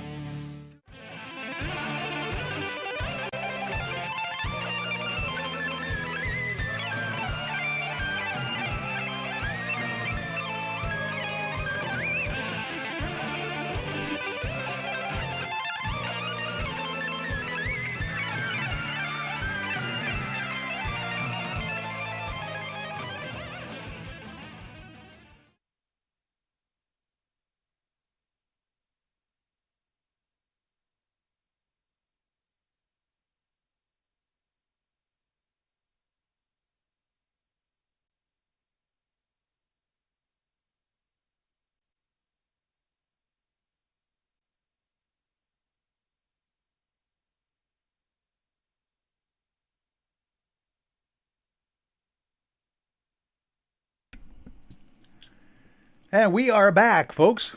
Spaced Out Sunday. Sorry, I forgot to hit the old pause mute button there, so I think I'm back on there. Max, how you doing? I think you're paused too. So, I mean, you're muted. Maybe if you can unmute yourself. I'm sorry, is that bad? There we go. Now we're both hooked up. I forgot to unmute myself and I was saying a whole introduction to you, before I realized, well, it wasn't on. So now we're back together again, and thank you for joining me at this late night hour. Is this Pacific time zone for you out here in Seattle? This is about 10:35 or so. What is it for you? 1:39 a.m. Oh my, yeah. By the way, where are you located now? You and your family? In Bucks County, Pennsylvania. Oh, very nice. What's the, of course, this Memorial Day weekend is typically the old kickoff to summertime in a lot of places. Out here in the Seattle area, it's still a little overcast, kind of merging into the springtime still. What's the weather like out there in your neck of the woods? It's nice. We get a lot of rain in March, April, parts of May, etc. But I think it was about maybe pushing 70 today or something, and it'll probably be in the low 70s tomorrow. Yeah. So, okay. Yeah, well, it's small. You didn't happen I'm sorry. You didn't happen to have that strange blizzard of snow that they did up in Maine recently, did you? No, in fact, we had no snow the entire winter. Oh my, that's unusual. Yeah, it snowed one time. It came down about maybe 6 inches of it. I was out there with my snow thrower immediately and everything. But by the time I had gotten rid of it, it had turned to rain and it's sort of melting. Yeah. So, there really was no snow. I don't know, I'm not complaining. less work for me. Maybe the fishing will probably be better. So we'll see. Oh yeah, there you go. Now, I am a vicarious fly fisher myself. I really enjoy the idea of going out and having something to do, not sitting there watching a bobber necessarily, but going out with trout fishing in eastern Washington, the desert areas, with the streams and stuff. What kind of fishing are you into? It depends on. I do everything, everywhere and anywhere. So I've done halibut fishing in Alaska, where you're fishing bait off the bottom. Oh my! Yeah. Bouncing a 5-pound sash weight and bait, this type of stuff. Yeah. I've trolled. I've done muskie fishing where you're casting, hundreds and hundreds of times the lures, etc. It varies. One thing I do a lot of is the lazy man's fishing. I'm kind of like famous for this. Is that I like to edit while fishing. Oh wow! Yeah. So it's almost like I'm getting paid to fish. Like on an electronic device or something that you have with you? No, I'll take an actual hard copy. Like I'll print it up a chapter or two. Yeah. And I'll take it, with me on a clipboard. And then I'll take, like lunch and a small cooler and a couple of rods and a folding chair and some bait, Yeah. And I will go off to a local lake and I'll sit under a tree and put out a couple of rods and rod holders that are in the ground. Yeah. And I'll fish for carp or catfish or whatever's out there, depending. And then I put the rods out and the bait, and then I start working, and I forget about them. And then every so often, you'll see a rod that boom, boom, boom, boom. Get up, go over there, set the hook, catch the fish, take a picture if you can, let them go, clean my hands because you don't want fish slime all over your editing, and stuff. And then, and then it's back in the folding chair and then back to work. Oh, so, man, that's a great way to get into the zone out there.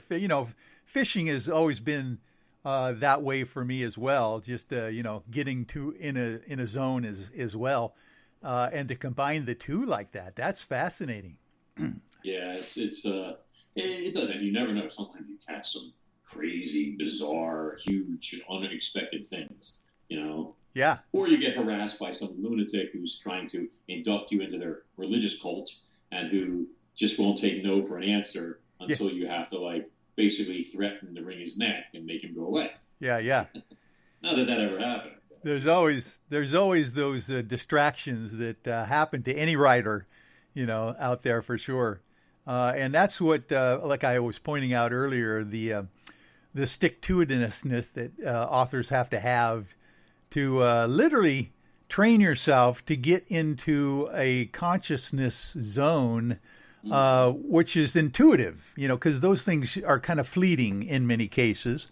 But when you can actually train yourself to get there on a regular basis, are you one of these morning writers, afternoon writers, evening writers? Some people like to have a schedule. I don't think I have a schedule. A lot of times I'll do my work when my daughter's at school and my wife's at work, so I'm home alone.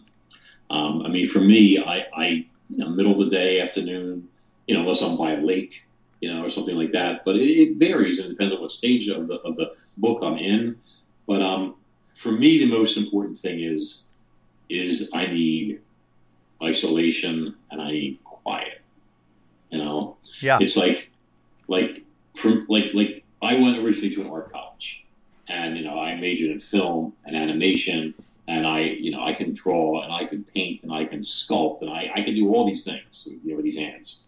But writing is creating a visual with the printed word instead of pen and ink and paintbrush, etc. You're creating the visual for the person when they read those words. They see it in their head. That's what you want. Yes. So when I work, I kind of put myself there. It's like I can see it in my head, and I just describe what I see, and that's how it works for me. It just comes and it comes, and everything is very visceral, and I don't cut corners. I'm sorry. I want my readers to get their money's worth. A lot of publishers, and I'm sorry, but this is true, they have this less is more philosophy. Ah. They want minimum page count to get maximum profits. Yeah. And you'll see this. You'll see a hardcover book come out, okay? And you'll see the margins on the sides and blah, blah, blah. They're huge. I mean, it's like the square, and it's almost like you're reading a little trade paperback in a hardcover. And the space is it's like double spaced. It's like they stretch everything out to create a 400 or 500 page book that's really 200 pages long. Yeah, yeah. And that's because they're really trying to get the minimum out of it. Me, I don't want to leave my reader, make them imagine everything, because that's what they'll say. Oh, the reader will figure that out. You don't need to include that description of the character. Yeah. They'll figure it out based on how they act. Bullshit. So I'm sorry, excuse my French, but George R.R. Martin is fantastic, because when he describes a character to you, you can see that person. You can see them. Boom, pure and simple. You know who they are, what they look like, almost their personality, etc. It's there. And I do the same type of thing. Yeah. So. Oh, that's that's fascinating, since you got the inspiration from Hemingway, who is totally the opposite, right? The terse character writer, The another thing is that, and my editor is always raving about this, that he says I wish other writers, especially in that write sci-fi stuff like you do, things like that they took the time to put people there, in the scene. There's a scene in my new book where one of the protagonists, this Russian submarine commander named Natalia Dragunova, she is crawling through an air duct, having just barely escaped being killed and eaten by the Kraken that's in the story, an enormous octopus that's in his base. And she fell down this chute, and she was crawling. She's in the dark, crawling through this duct.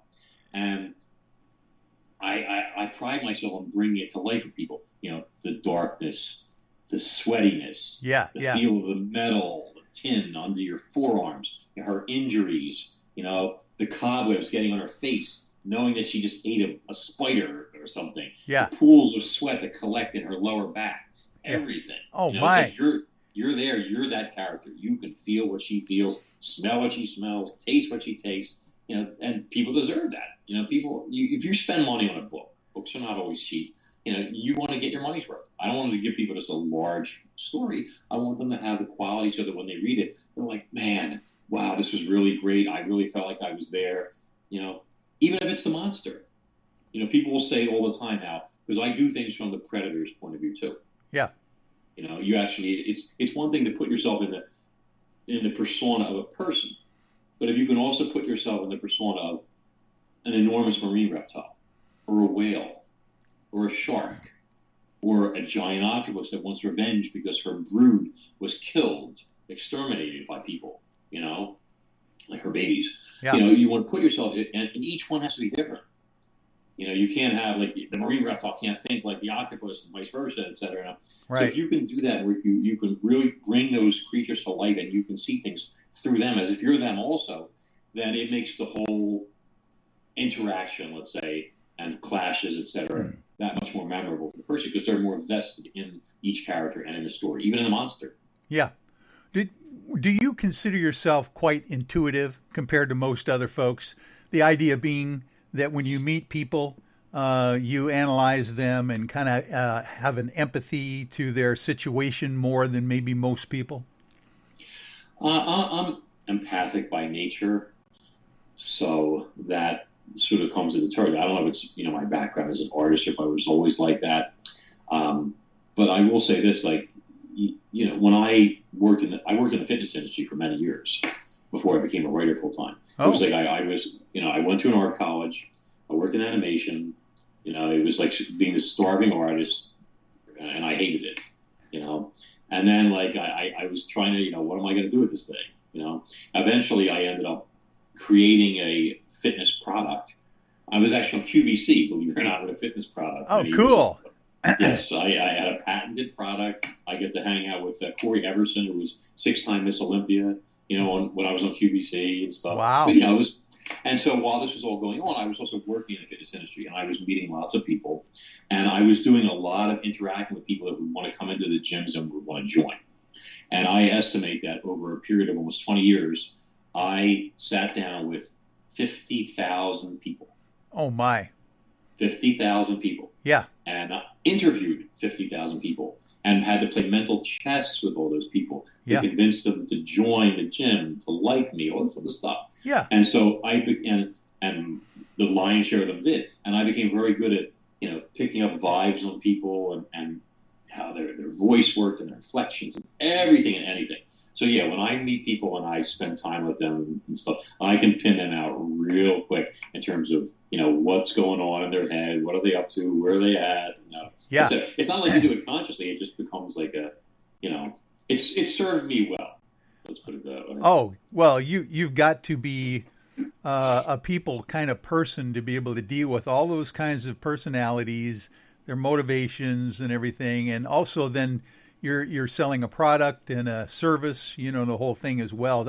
I've been a lawyer for almost 35 years myself, and I don't know how many office conferences I've had, with prospective clients and real clients. Oh my, it's a fascinating time when you sit there and interview someone about their life and their problems and their goals, So I admire that. I can totally get that, what you've been able to accomplish. And then, of course, being that kind of a person that can then create as well and do your own work, with all that background. It's got to be fascinating. My uncle, the swordsman, is a lawyer also. Oh, my. Isn't that interesting? He actually was part of Reagan's defense team for his son many years ago. Oh, my. Isn't that that's quite impressive. Yeah, defended his son from date rape charges or something, all that stuff. I remember my grandparents got a letter from the White House, Christmas thing and all that stuff about it, him showing off. Yeah. But, that's weird. That's amazing. Was he living or did he practice in California at the time? Is that where he was, or? I don't know. I really, I didn't really associate with him back then. I know he changed, eventually switched to divorce law, etc. He's retired now. I haven't spoken to him in several years. Yeah, fascinating. You've got quite a family history. What about your father then? You've told us a little bit about your mother. What about your dad? Well, I like I mentioned, my dad. I mean, he used to have a jewelry store, but his passion was he was a rock hound. He was into in the beginning when he was younger. He was a prospector out west in Arizona and Utah, mining, looking for gold, silver. He was obsessed with gold. And oh my, yeah. Yeah. If you had a piece of gold you found, he'd want it. Anything. It could be jewelry, but so he had a huge collection of fossils and minerals. That's why, he used to sell museum pieces to a guy named Sasha Simmel, who was very famous back in the 30s and 40s. That he was known as the Tiger Man. Sasha was like the only white man to travel the Amazon who learned how to hunt jaguars with a spear. Like man-eating jaguars. Oh, my. Yeah, he had books. I have a signed book from Sasha, actually, that was made as my dad. My dad had given me. And so he killed one cat that ate over 100 people. Oh, yeah. It weighed 350 pounds. That was its bread and butter. It would stalk, men, but mostly women and children. They would go down for a drink and, it would eat them. Yeah. But so when I was, tiny, I got to meet him briefly because my dad would be selling, going to Sasha lived in Pennsylvania then also. And, he had a huge collection of everything from all the animals he'd hunted, obviously, because that was the style then, to, gold and minerals, huge museum specimens. He had an extensive collection. Yeah. So. Oh, I bet your dad was fascinated with that. Holy mackerel. Yeah. Mm-hmm. And, literally, how did he transition to then having a jewelry store, which is the fine, version of those rocks that he was hunting? Why did he decide to settle down and do that? That's a fascinating transition. Well, you get married. Yeah, right. There you go. And your wife's like, all right, listen, we need a steady income, etc. So, a lot of his jewelry was handmade. He would have polished stones that he would make, etc. I remember being 5 or 6 years old, and his store was in a mall in Clifton Heights, and he went to get lunch and left me to watch the store. Oh, wow. Now, who leaves a 6-year-old kid to watch a jewelry store? Are you kidding me? And I just happened to be playing with this diamond opal ring that just happened to fall down through the grating, into the sewer line. Oh, no. In the store, the drain. Yeah. Which was not removable. Oh, yeah. It was like, I got quite a beating. Oh, my. But who leaves a 6-year-old kid? I mean, I was trying to make deals with people. I'll tell you what, if you do that. Yeah. Oh, that's hilarious. That's funny. Those stories, family stories that you just remember, sometimes the worst thing ever happened to you turns out to be funny later on, going, give me a break. That doesn't make any sense, Dad. Where's that diamond ring? Yeah, right. It's probably still there underneath that building somewhere. Holy mackerel. No, they tore it out. They tore the drain out. They had to tear it out to get it. Oh, my. Okay, there you go. It was probably worth it for sure. Mm-hmm. Oh, wow. Well, listen, I tell you what, we need to get to, at one point, a little bit of detail about this upcoming novel of yours. Let me ask you this. We're not going to do it now because we've got probably another, 3 or 4 minutes before the break at the top of the hour. But as you envision it, this next novel coming out is what kind of a part of the overall story that you've weaved here for your readers? Well, what happened is the first book, like I said, sort of set the stage. It was based in 2014, real time when the book came out. And you had this giant prehistoric creature on the loose, etc. And then I didn't want to just follow up with it. So what I wanted to do was I moved everything 30 years into the future. So around the year 2045. See? And that let me introduce new characters, the children of the protagonist of the first book. Yeah. The effects that these animals, these monsters, we'll call them, multiplying and dominating the oceans of the world, the effect they had on everything. And it just lets you create a whole new universe to work with. But what happened is the first book was called Cronus Rising, and then the second book was Cronus Rising Kraken. And what had happened is, while I was writing the first book and going through all those rewrites, this is back in 2005, 2006, I would, acquire more and more material for the sequel. And it grew unintentionally, got bigger and bigger and bigger and bigger. So that by the time I started writing the next book, I was already at 500 pages, and I wasn't even a third of the way through my outlines. Oh, my. And I had to tell my guys, I'm like, look, the book's either not going to be ready or it's going to be the biggest book you've ever seen. And they said, can we split it? And I was like, yeah. So the goal was to split it into 2 books. But as I wrote book 2, so it was Cronus Rising Kraken Volume 1, Cronus Rising Kraken Volume 2, and I could tell that it still wasn't going to be done by the second book.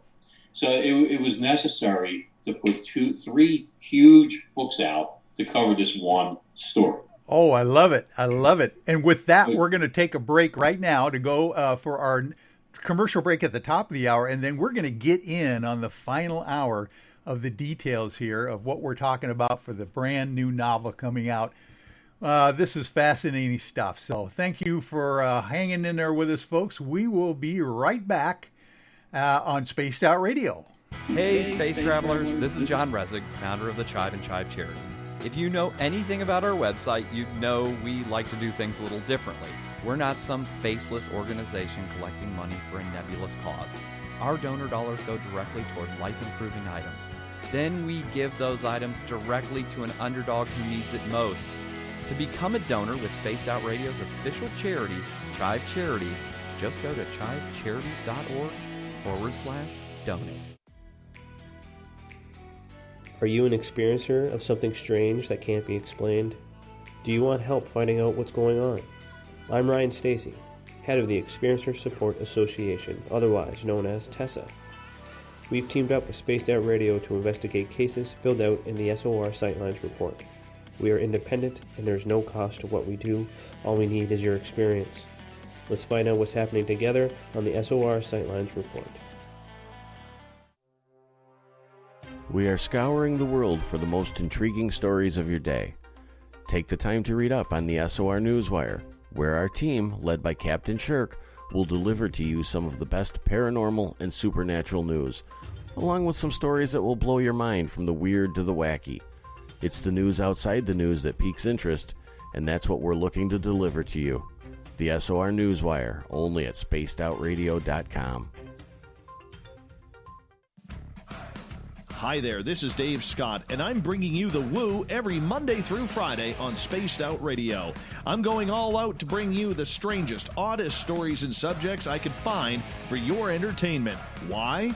Because when we hit peak Woo, I know I've done my job. So come tune us in at spacedoutradio.com, 9:06 Pacific, 12:06 a.m. Eastern, and together, my friends, we own the night.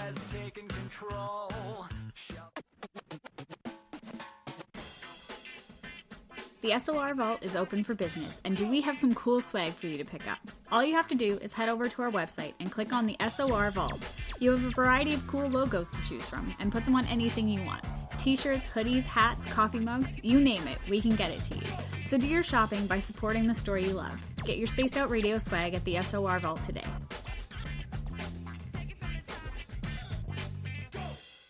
If you like it hot, real hot, then heat up your meals with Bumblefoot hot sauce. Get your Bumblefoot hot sauce today. The sauce, Bumblicious, and the 4 million Scoville unit Bumble. We're going in hot, real hot, coming out even hotter. Keep the milk nearby and tantalize your taste buds tonight. Bumblefoot hot sauce, available now at kajans.com. Hello, space travelers. It's me again, Carl. Don't forget to join the Space Travelers Club for just $5 a month and follow Spaced Out Radio on Twitter at Spaced Out Radio. Our Instagram, Dave Scott SOR. Our Facebook page is Spaced Out Radio Show. Our archives are free at youtube.com/Spaced Out Radio. Come woo it up with Spaced Out Radio today. Bye!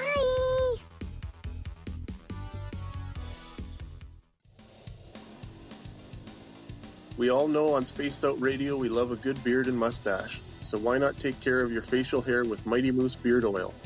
Made in Canada, we're taking care of beards and stashes around the world.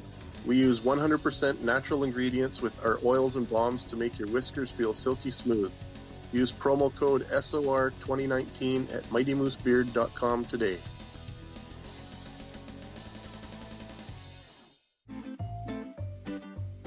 Looking for creative ways to get your company out in the public?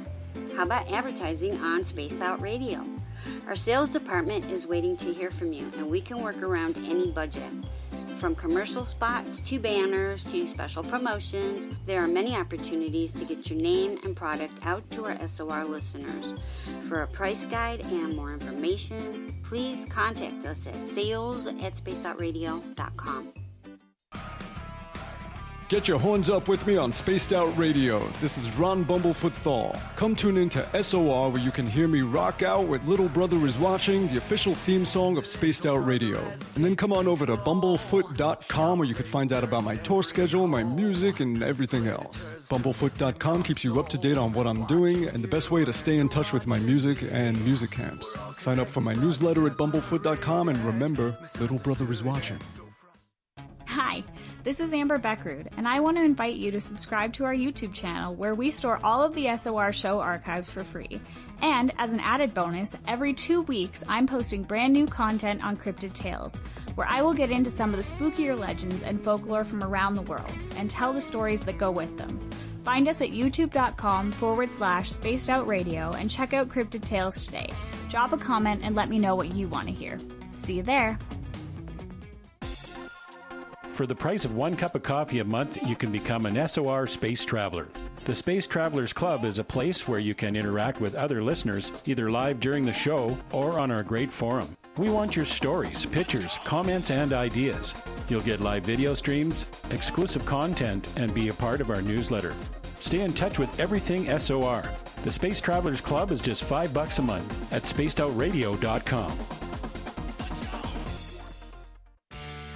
Hey Hey everyone, I'm John Edwards. And I'm Stacey Edwards. Together we're taking over Saturday nights on Spaced Out Radio, where we're going to bring our own experiences of the paranormal and talk to the best people we can find to help bring you answers to your strange tales. We're here to entertain your need for weekend woo! So tune us in at spacedoutradio.com starting at 9:06 Pacific, 12:06 a.m. Eastern, where we can all get a little spooky together. Spaced Out Saturday nights right here at spacedoutradio.com.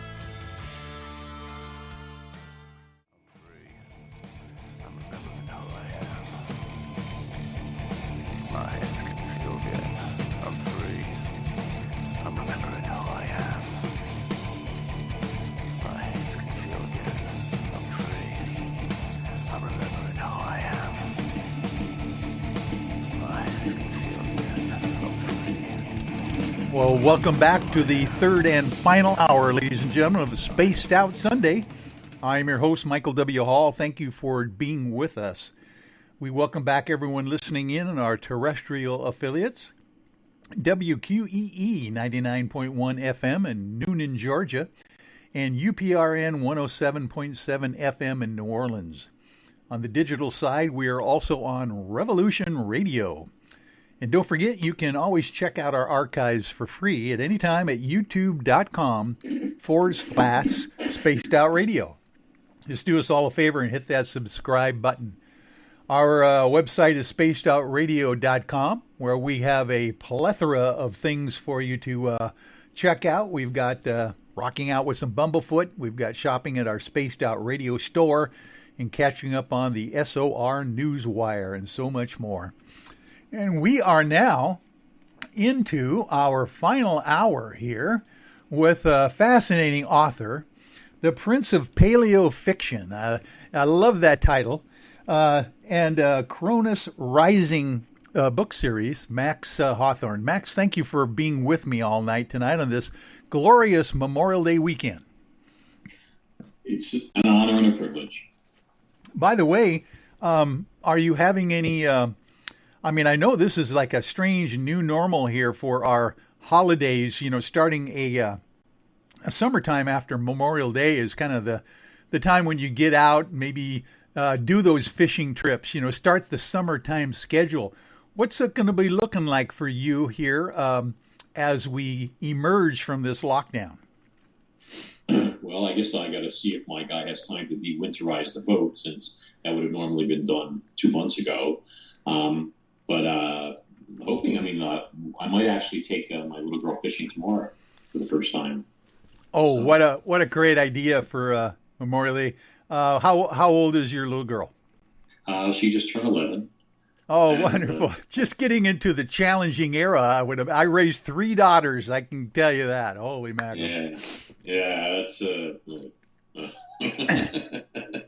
fascinating. Yes. Well, is she into fishing? Sounds like she might be, huh? Yeah, I mean, she's got very good at it. I trained her, taught her everything. When she was 7, she was in several magazines because she caught what is still currently her largest fish, which was like a 25-pound carp. Oh, my. Yeah, she was so little it went from her chin like to her ankles when she was holding it. And yeah. So, and then I remember bringing like one of the magazines she ended up being in to her at school at aftercare. And I just looked and she's like, I'm in a magazine. And she's like, I'm famous. She did like a victory lap around the auditorium, you know, with the magazine and everything, showing it to everybody. Oh, you know, cool. So, yeah, she's good at it. Oh, isn't that wonderful? And by the way, tell us a little bit about your record-holding status with the professional anglers out there. That sounds fascinating to me. Yeah, I don't talk about that particular one because you know, the fish ended up getting killed, and it just didn't have to happen at all. And you know, let's just say I've passed up on a lot of IGFA bull tackle records over the years. Oh, I mean, I had a nurse shark that would still be the world record by a mile. Oh, my! Cut loose down the keys. In Montauk, I had a 12-foot blue shark next to the boat that was over 700 pounds that dwarfs the existing world record, and you know would still have it. Yeah. But, you know, I didn't want to kill the fish, so you know, yeah, that's just me. Wow. You know? Well, that's quite honorable, actually, to be able to even think that way. I'm the same way. I'm a catch and releaser, dry fly kind of guy. You know, I love going out and doing it. And I've written a few short stories about, the idea of how spiritual it actually is to be out there and doing it. It is. And I have the utmost respect for fly fishermen. I mean, I've had shoulder resection, et cetera. So that repetitive movement would never work too well, but I mean, it's an art form. Yeah. My hat's off to you guys, you go through, so much effort and skill stalking the fish and everything that goes with it. It's an art form. You mentioned something that is very observational there. The idea that you actually do stock fish in streams when you're fly fishing, because this is not like in the deep ocean where you're just like, spelunking down there with your gear. This is something that you literally have to sneak up on certain areas of the stream or the brook to be able to not scare them away from what you're trying to do. That's fascinating that you even picked that up. Yeah. Yeah, there's you're obviously on the other side of the country, but Candlewood Lake in Danbury, Connecticut has some of the biggest, baddest trout in the world. I mean, browns and rainbows, huge fish. I mean, there are 15, 20 pound browns in there, et cetera, and they come into certain little coves in huge numbers, crashing bait fish. They literally will chase shiners into a small cove, hundreds of them, destroy them. You'd be sitting there with your fly, and you'd be like, whoa, one after another, boom, boom, boom, boom, boom. Oh, my. Yeah. Oh, my. Big browns. Isn't that interesting? Gosh, I just love reading angling stories as well. There's some great writers out there. Of course, Ernest Hemingway, my God, made the whole thing, the Old Man in the Sea. But do you also bring that into your novels at all? Any fishing stories or those kinds of things in your books? It's interesting that you said that. In my first book, there's actually a scene. And the character was based on my old shark captain out of Montauk who passed away. But where this charter captain and his nephew are out fishing for bluefin tuna, and they're using a fighting chair, and they're fighting this fish for hours, and then it gets taken. We find out by the monster, by this creature. Which is quite heartbreaking for them because the old man, he has cancer. And he's not going to be around much longer. And this is his chance to not only get a debt, but finish paying off his boat, which he wants to leave to his nephew. Yeah. And it's a heartbreaking situation because they lose the fish and then things get really bad. But I was able to take my own personal experience, in being on boats, being in fighting chairs, et cetera, and to describe the scenery, so realistically. Oh, yeah. When this all of a sudden, they crank the drag to maximum because they know the tuna is exhausted. Yeah. And then all of a sudden it gets hit and the fish seems like it quintuples in weight. So the pull is so intense that the boat actually dips a tiny bit in the stern and the rod is like line streaming off and the guides start popping, breaking apart, pop, pop, pop, pop, all this stuff. Yeah. The kid's got to grab him in a bear hug and hold him into the back of the fighting chair so he doesn't get pulled out and catapulted over the side. All this stuff, when you have these personal experiences, it lets you bring things to life. If you're going to describe marine adventures, you need to have marine adventures. Yes. So that you can really put people in there. I do that. And I think probably your readers would know this, but my listeners might not. When you're talking about catching a large fish like that in a fighting chair, you're talking hours upon hours of work. It's not just 20, 30 minutes of joy and fun. You might want to explain about how that works when you're fighting a marlin, for instance. Mm-hmm. Well, I think if I had to choose, a fighting chair, as grueling as it is not as tough as stand-up tackle. I mean, stand-up tackle is the absolute worst. So, but it's the same principle. You have like this harness, let's say, assuming you have a bucket harness and drop straps and stuff, but basically you've got a fighting belt around your waist, and in that belt there's a socket, okay, the gimbal, and the butt of the rod goes into that fighting belt, and that keeps you your fulcrum is lowered. So basically, it's where your crotch is. Yeah. Okay. Which, by the way, there was a funny story, but we don't probably have time to get into it. But, I suffered an injury while news crews were filming me and said something inappropriate. But oh my! Anyway, so yeah, it was pretty funny. So I remember the cameraman was filming, and then his head popped out. He went like, he's like, "Did he just say?" Like that? He didn't move the camera. I saw his head pop out like that. But I was hurt. It was painful. But anyway. So the point is, so that's your fulcrum. So basically, the rod is there, and you're pulling that toward you, and then as you come forward, you're cranking up, okay, to the slack. Yeah. So you pull toward you to move the fish, relying on the drag, okay, and as you go forward, you crank and you take in line that way. It's a back and forth thing. In the chair, it's easier, even though in the chair sometimes you can be in there for, you said, hours and hours and hours. And I know Bucky Dennis, he fought the world record hammerhead for 5.5 hours. Oh, my. Almost 1,300-pound fish. Yeah. For 5.5 hours. Towed him 12 miles offshore, his whole boat. You're kidding. But, wow. Yeah. So, but stand-up tackle for me is more grueling because, especially if you don't have like a harness. Like, they have these things called drop straps where it wraps around your back and they connect to the reel.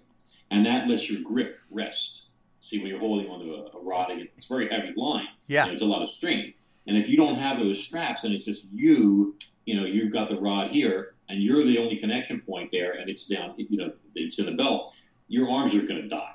Oh, yeah. Your grip is going to give out. You have to keep like shaking your hands out, switching them up, etc. It's very grueling. Yeah. So, it's not, I mean, I fought a tarpon one time and my hands were crippled for like 3 days. Oh, wow. It was, a huge fish. Yeah, in fact, it's oh my. Oh my, that's amazing. That's the tarpon right there? Yeah. Yeah. Yes, it is. So, 65 minutes in the dark. It was brutal. Oh my. Brutal. Yeah. And the one hand that was holding the rod was like a hook. Like the next day, I couldn't move it. Yeah. I mean, literally, like forget it. It was just horrible experience. Now, but anyway. Now, putting some kind of a fish like that, in a taxidermy shop and having them do that, is there any input that you have on what you wanted this fish to look like, when it's mounted, or do you just let the taxidermists take over and do their thing?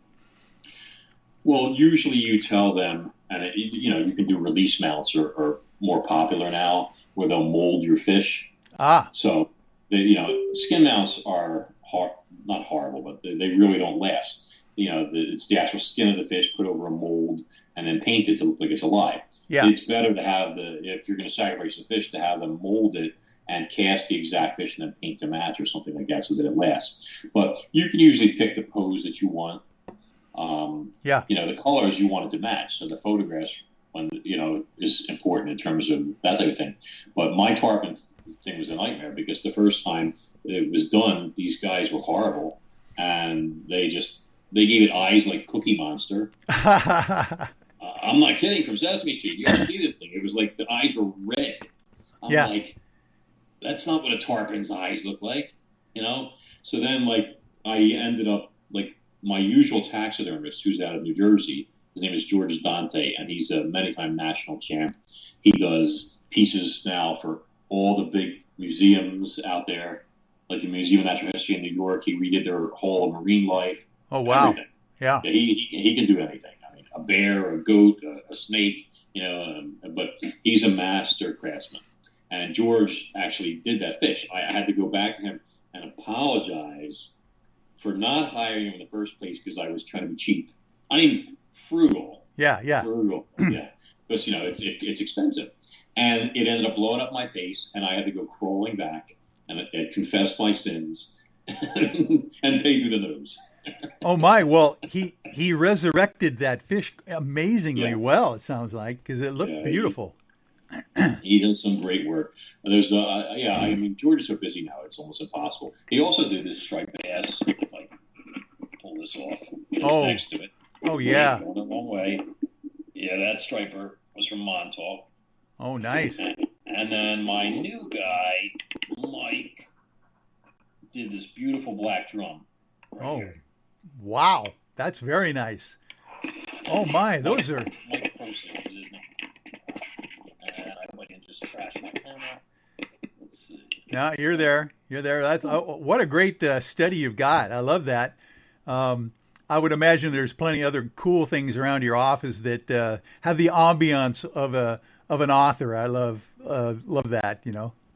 Yeah, there's tribal masks, and there's posters, and there's a fossil collection, and there's all sorts of... It's like living in a museum. I'm turning into one of the dinosaurs I write about. Yeah, there you go. Well, I find that I do the same thing with my own studio here. I don't know if you can see in the background, but I got some strange photos on the wall of aliens and, the Nimitz UFO encounter and a bunch of stuff. I love to kind of, create your own man cave space, that you feel comfortable with. Exactly. and comfort is the key, which is why there is a big lazy boy recliner over here. You can't see it. Very nice. Okay. Yes. And a 55-inch Sony Bravio on the far wall. Oh, fantastic. Oh, my. I wish I had one of those big recliners myself, because literally I've got 5 novels and 15 short stories up on Amazon myself, and I thumb them all on my iPhone. That's how I write with my thumbs. It's just and I can do that in a chair. I can do it laying down, relaxing. I get into that comfort zone, where I literally got tired sometimes just sitting up that length of time at a typewriter or a keyboard. So, you got to be comfortable. Well, I find that it's important also that, sometimes I explain to my wife it's necessary for me to watch a movie while I'm working, for inspiration. Oh, yeah. Or I may need to close my eyes for 30 or 40 minutes to recharge my mental batteries, Very good. Yeah, right. Snooze off. By the way, are you one of these writers that I've heard of people that do this, and I've done this myself periodically, where I will put on some kind of music that I enjoy, smooth jazz, Gregorian chant music, just something in the background. Do you do that, or do you need silence? It depends on what stage I'm in. If it's, if I'm in an editing stage, excuse me, I'm sorry. Like I do editing on the screen, and then I do hard copy editing. And then obviously when I've hard copy edited, I have to transpose that back into the original document. So if I'm doing that type of thing, I could have the TV on, I could have music playing, something like that, because all I'm doing is taking, the tweaks that I have here on paper and putting them on the screen. Yeah. But if it's creating something from nothing, no, I got to have quiet. Wow. I literally have to, it's like mentally transport myself to the scene. And, it's almost like I'm not seeing the screen when I'm writing. I'm seeing the scene. Yeah. Instead. Oh, yeah. If you want, if we have time, I'll actually read like a page or so from the new book. Oh, that would be awesome if we can do that maybe after the break. When we come back, that'd give us a really good jump off into the new novel for folks. Give them a little teaser there.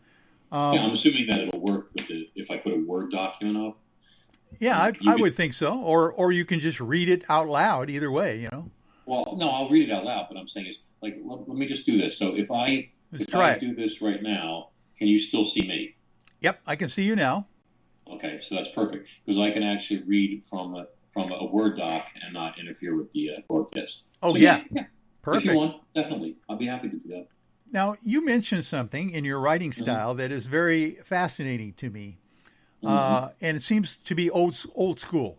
to me, is the idea that you also edit a hard copy and then transfer your edits to the screen, to the keyboard yourself as well. That's interesting how you do. You don't do it directly on the keyboard then as you go through. Like on your screen is in electronic format. You do the hard copy printout and then go through it and cross and write in things in there as you go. Well, I do a multi-stage thing, like a process. So the first thing I'll do is I outline on paper what I'm going to have happen in a given scene. So that everything is there. Because there are going to be key points that need to be there for part of the story. Yeah. And then I sit down and on the keyboard in a Word document, I write, however much of that scene I'm going to do in one day, 1,000 words, 2,000 words or more. And then when that's finished, then I go back and I reread what I wrote and I laugh and I'm like, who wrote this stuff? Are you kidding me? You suck. Yeah. Oh my God. Who's paying for this? But anyway, and then I fix glaring mistakes and, continuity issues and whatnot, until I'm pretty happy with it. Then I print it up on paper and I'll actually read it as a reader. And I find that I see things that you can't see on the screen. Yeah. You always miss stuff. Yeah. Yeah. And not just typos, but, Oh yeah. Flow, Yeah. Oh, definitely. Matter of fact, here's a tender question to ask you, but what is your worst failing in grammar that you have to keep constantly reminding yourself of? My worst failing. Like, for instance, for me, I always put too many that's, T-H-A-T, in my sentences. When I read them back and I am editing, I'm going, I don't need that word, that, there. Mm-hmm. That's one of my failings, and I always have to keep that in the back of my mind, that I don't need to do that so much in a narrative. I gotcha. I think that I don't really have a lot of that anymore. I do so much writing now, but I will find sometimes that there'll be things like I'll catch myself using the same adjective, let's say, in the same paragraph, which for me is verboten, or things like that, or not having enough descriptiveness or something. I have a running joke like with my wife, because when I did my very first manuscript for Cronus Rising, the word massive it was everywhere. Everything was massive. Massive teeth, massive monster, massive. And so, it's like, I'm not trying to make fun of Brooklyn, but when I lived in Bensonhurst for so many years, and then those were the people I was with all the time, I think my vocabulary suffered just a little bit, Yeah. And so I had to really get back into, reading and writing, et cetera, to expand things. So the running joke is if the word massive is used, it's cause for hilarity constantly. Yeah, I see. Well, I appreciate you being transparent enough to share that, because we all have those kind of glitches out there. Well, we are now, again, at the bottom of the hour. We only have one short segment left to go for the last half hour, and we're going to be back with Max Hawthorne, and we're actually going to read a portion of his novel, his new book, out in the Cronus Rising series. So hang in there with us, folks. We will be right back. Need that weekend supernatural fix? Look no further than Spaced Out Saturday right here at spacedoutradio.com. I'm Stacey Edwards. And I'm John Edwards. Each Saturday night, Stacey and I are going to bring you the best in paranormal, cryptids, UFOs, you name it, and we're going there. It's all about the experience and to share the knowledge with all of you. So tune us in every Saturday night on Spaced Out Saturdays, starting at 9:06 p.m. Pacific, 12:06 a.m. Eastern, only at spacedoutradio.com. I'm feeling a little spicy tonight. What to do? Why not get Bumblefuck? 4 million Scoville units of pure hard rock. Bumblefoot hot sauces come in 3 flavors. The burning Bumble. Tone it down a bit with Bumblicious and throw the sauce on everything. Spice it up. Bumble me, baby. Bumblefoot hot sauce. Get it today at kajans.com. Are you looking for great advertising value for your company? Look no further than Spaced Out Radio. We have a multitude of places to get your name out there, including commercial ads during the show, special promotions, and banners on our website. Our audience is proven to support the companies that support our show. We can make your budget work for you. So for more information, please contact us at sales@spacedoutradio.com.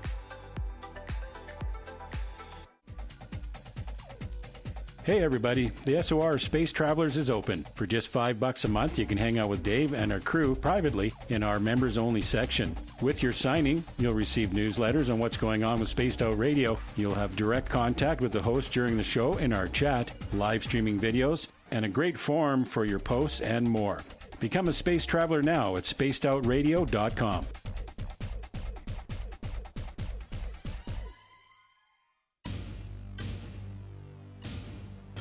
You wanted new SOR gear, and now you can have it. The SOR Vault is fully stocked with t-shirts, hats, hoodies, mugs, and everything in between with great logos for you to choose from.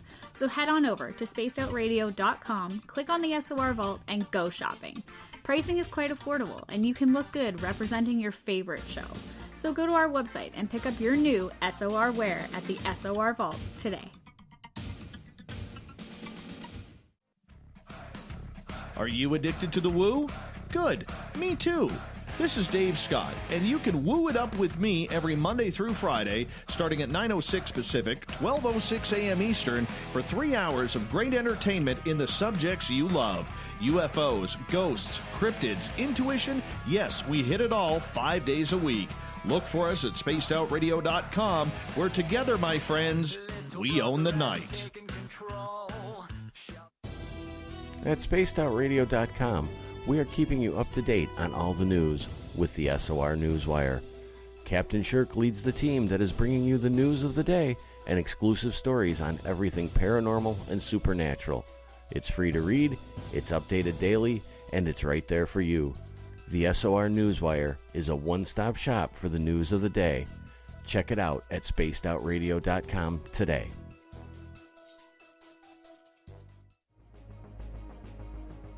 Hello everyone, this is Ryan Stacy from the Experiencer Support Association, otherwise known as TESSA. We're glad to team up with Spaced Out Radio to help investigate your experiences on the SOR Sightlines Report. Together, we'll investigate the strange sightings and occurrences you've had. We're looking for answers just like you. So fill out a Sightlines report on the Spaced Out Radio website and let's figure out what's going on together. Hey Spaced Out Radio fans, it's John Resig, founder of the Chive and Chive Charities. Our goal is to make the life of veterans, first responders, and those with rare medical conditions 10% happier. We do this by donating one grant item, ranging from vans to therapy programs to prosthetic limbs, to those who need it most. To contribute to Spaced Out Radio's official charity, head over to chivecharities.org and become a donor today. Hello, this is your guitar man, Ron Bumblefoot Thal, and I have to tell you, I love the response I get for Little Brother is Watching from Spaced Out Radio fans. It's amazing how music can inspire and make people think deeper about what's going on in the supernatural world. You can head over to my website, bumblefoot.com, to check out my music, my guitar workshops, my touring, even check out some of the hot sauces that I'm working on. And make sure you keep on listening, because with Spaced Out Radio, you know Little Brother is watching. From the heartlands of Canada to beards around the world, we know how to take care of you. Fill your follicles with the Mighty Moose Beard Oil. All our oils and balms are handmade and 100% natural ingredients because we care about your beard. And hey, use the promo code SOR2019 and get your Mighty Moose Beard Oil today. You can check us out on our website, mightymoosebeard.com.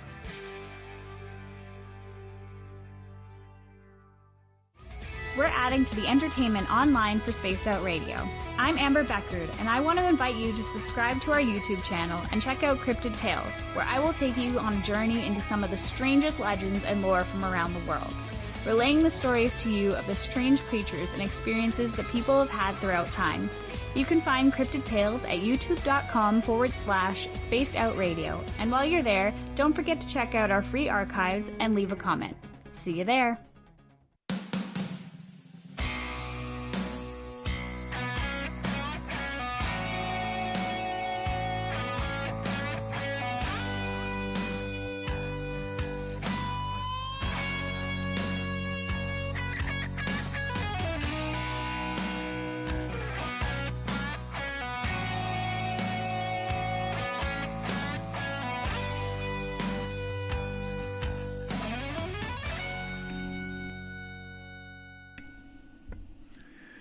Well, we are back, folks. Spaced Out Sunday. Thank you for joining us during this great Memorial Day weekend before the summertime hits us and we all get out and about, hopefully.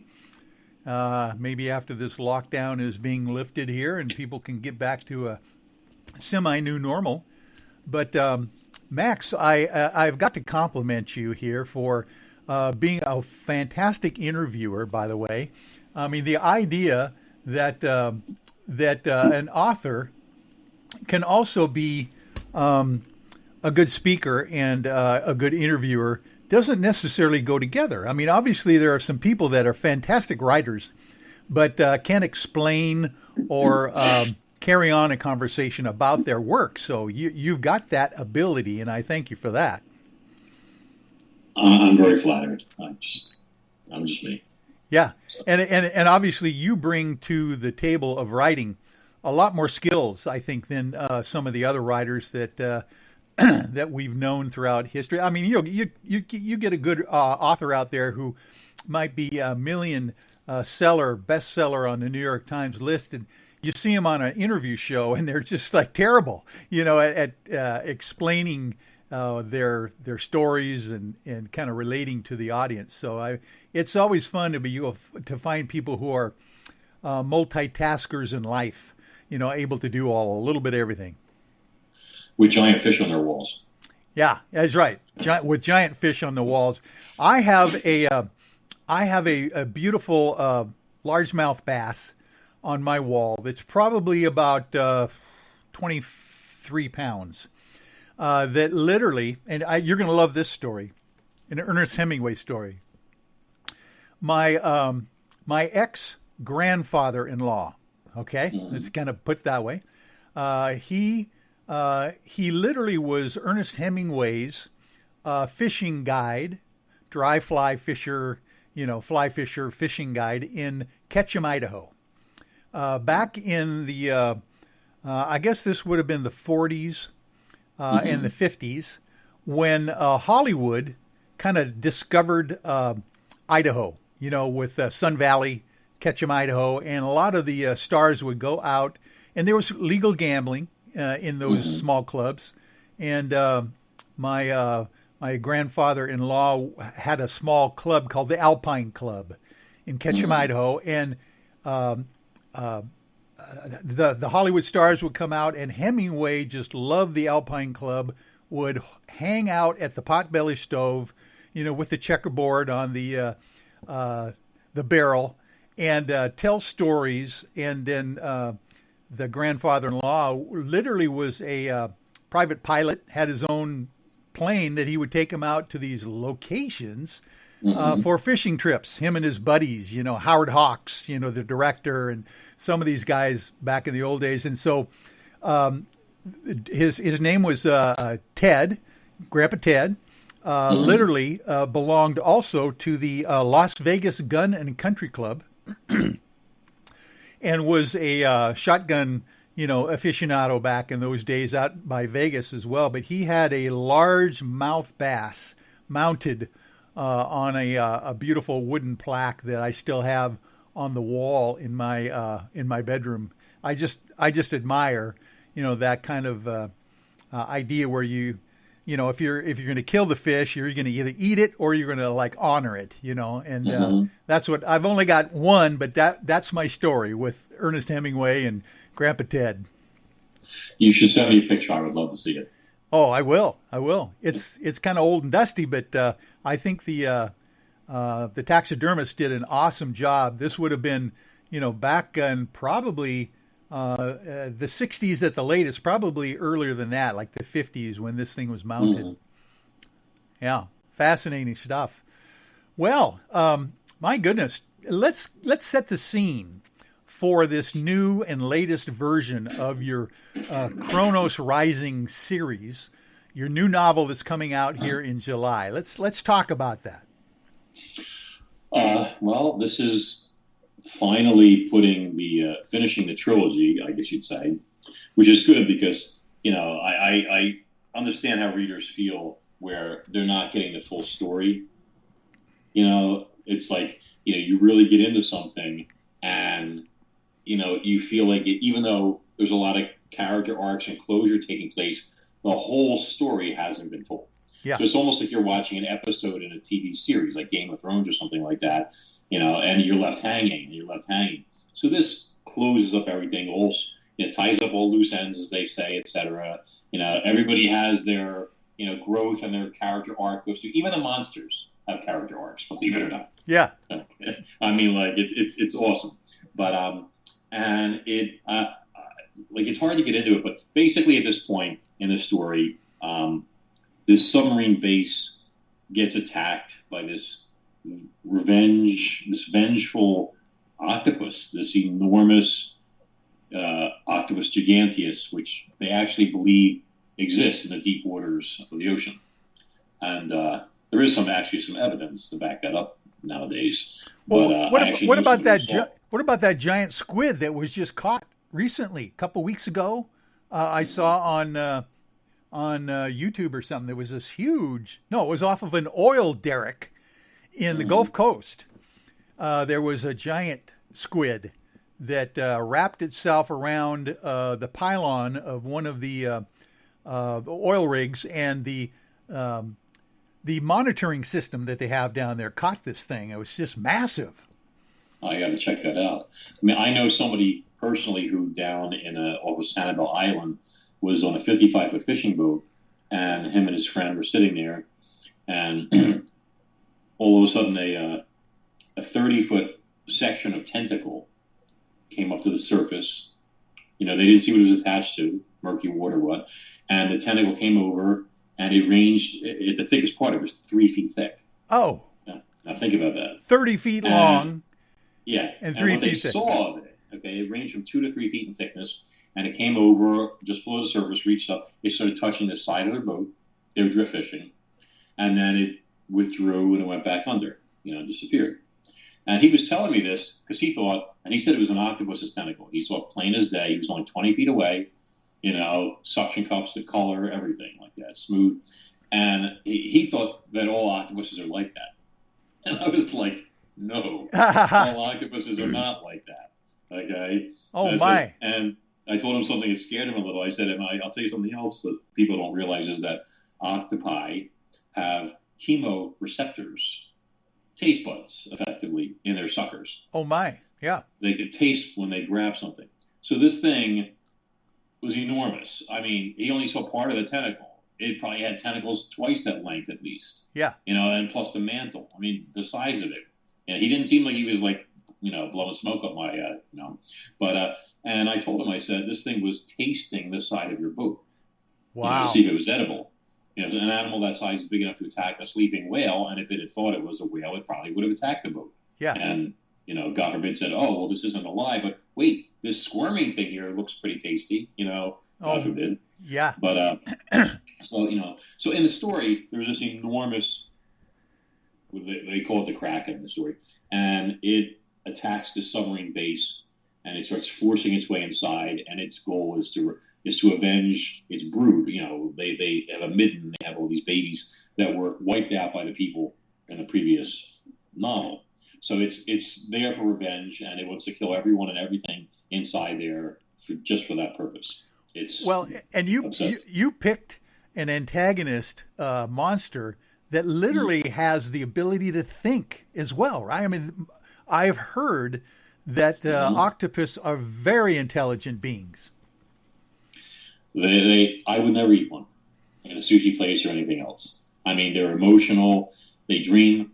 there's videos out of them dreaming, one of them dreaming, and as it's sleeping, you see it in its sleep. It changes colors and textures and all that. Its emotions play through the skin. Wow. You know, what it's seeing in its mind. And their brains are just what's in the mantle is proportionally larger than that of most mammals. And that's only 1/3 of their neurons. The other 2/3 of it are in their arms. Oh. So their arms are actually able to think independently. It can actually, an octopus could assign 2 or 3 of its arms a task and then focus on something else entirely, and the arms will do that. Oh. All by themselves. It'd be like you writing a term paper while playing a video game, you know, at the same time or something. Yeah. They're highly intelligent. So this creature is, you know, it's smart, it's enormous, and I gave it something interesting because in my story, like to justify their existence, I have them. They prey on whales. That's their natural prey. Ah. Like they live in the deep, and when a sperm whale goes down and looking for a giant squid, sometimes he doesn't come back. So what I had to give them a new little spin on it is that I had the suction cups, suckers, secrete a molecular acid, which when it was attacking a whale would let it get a good grip, you know, because it could pierce the skin easily, etc. Ah. You know, so it can burn things. In the story, though, this comes in, makes the monster much more lethal. If it grabs a person, they dissolve. Oh, yeah. You know, it can burn through metal. I mean, it's like a very, very dangerous, you know, antagonist. I mean, like lethal. But yeah, good stuff. Oh my! So this female monster is attacking the submarine base, which is kind of genius. I think the idea that you literally picked the idea of a submarine base because literally you've got to have a submarine have access under the ocean, under the ground into some military base kind of a situation, I would imagine. Yeah, there's an entrance, you know, called the tube. Not very imaginative. And at the end of the tube, 500 meters in, there are this enormous pair of titanium steel doors called the vault that are closed normally, you know, like in King Kong or Jurassic Park or whatever, and that open to admit these submarines. And the submarines that go in and out of there are submarines that are used to fight these giant marine reptiles that have taken over the oceans of the world. They're anti-biologic submarines, so they're actually designed to combat other, you know, sea monsters, we'll call them. Ah. Yeah. So this octopus, it follows someone back to this base, realizes that the people are in there.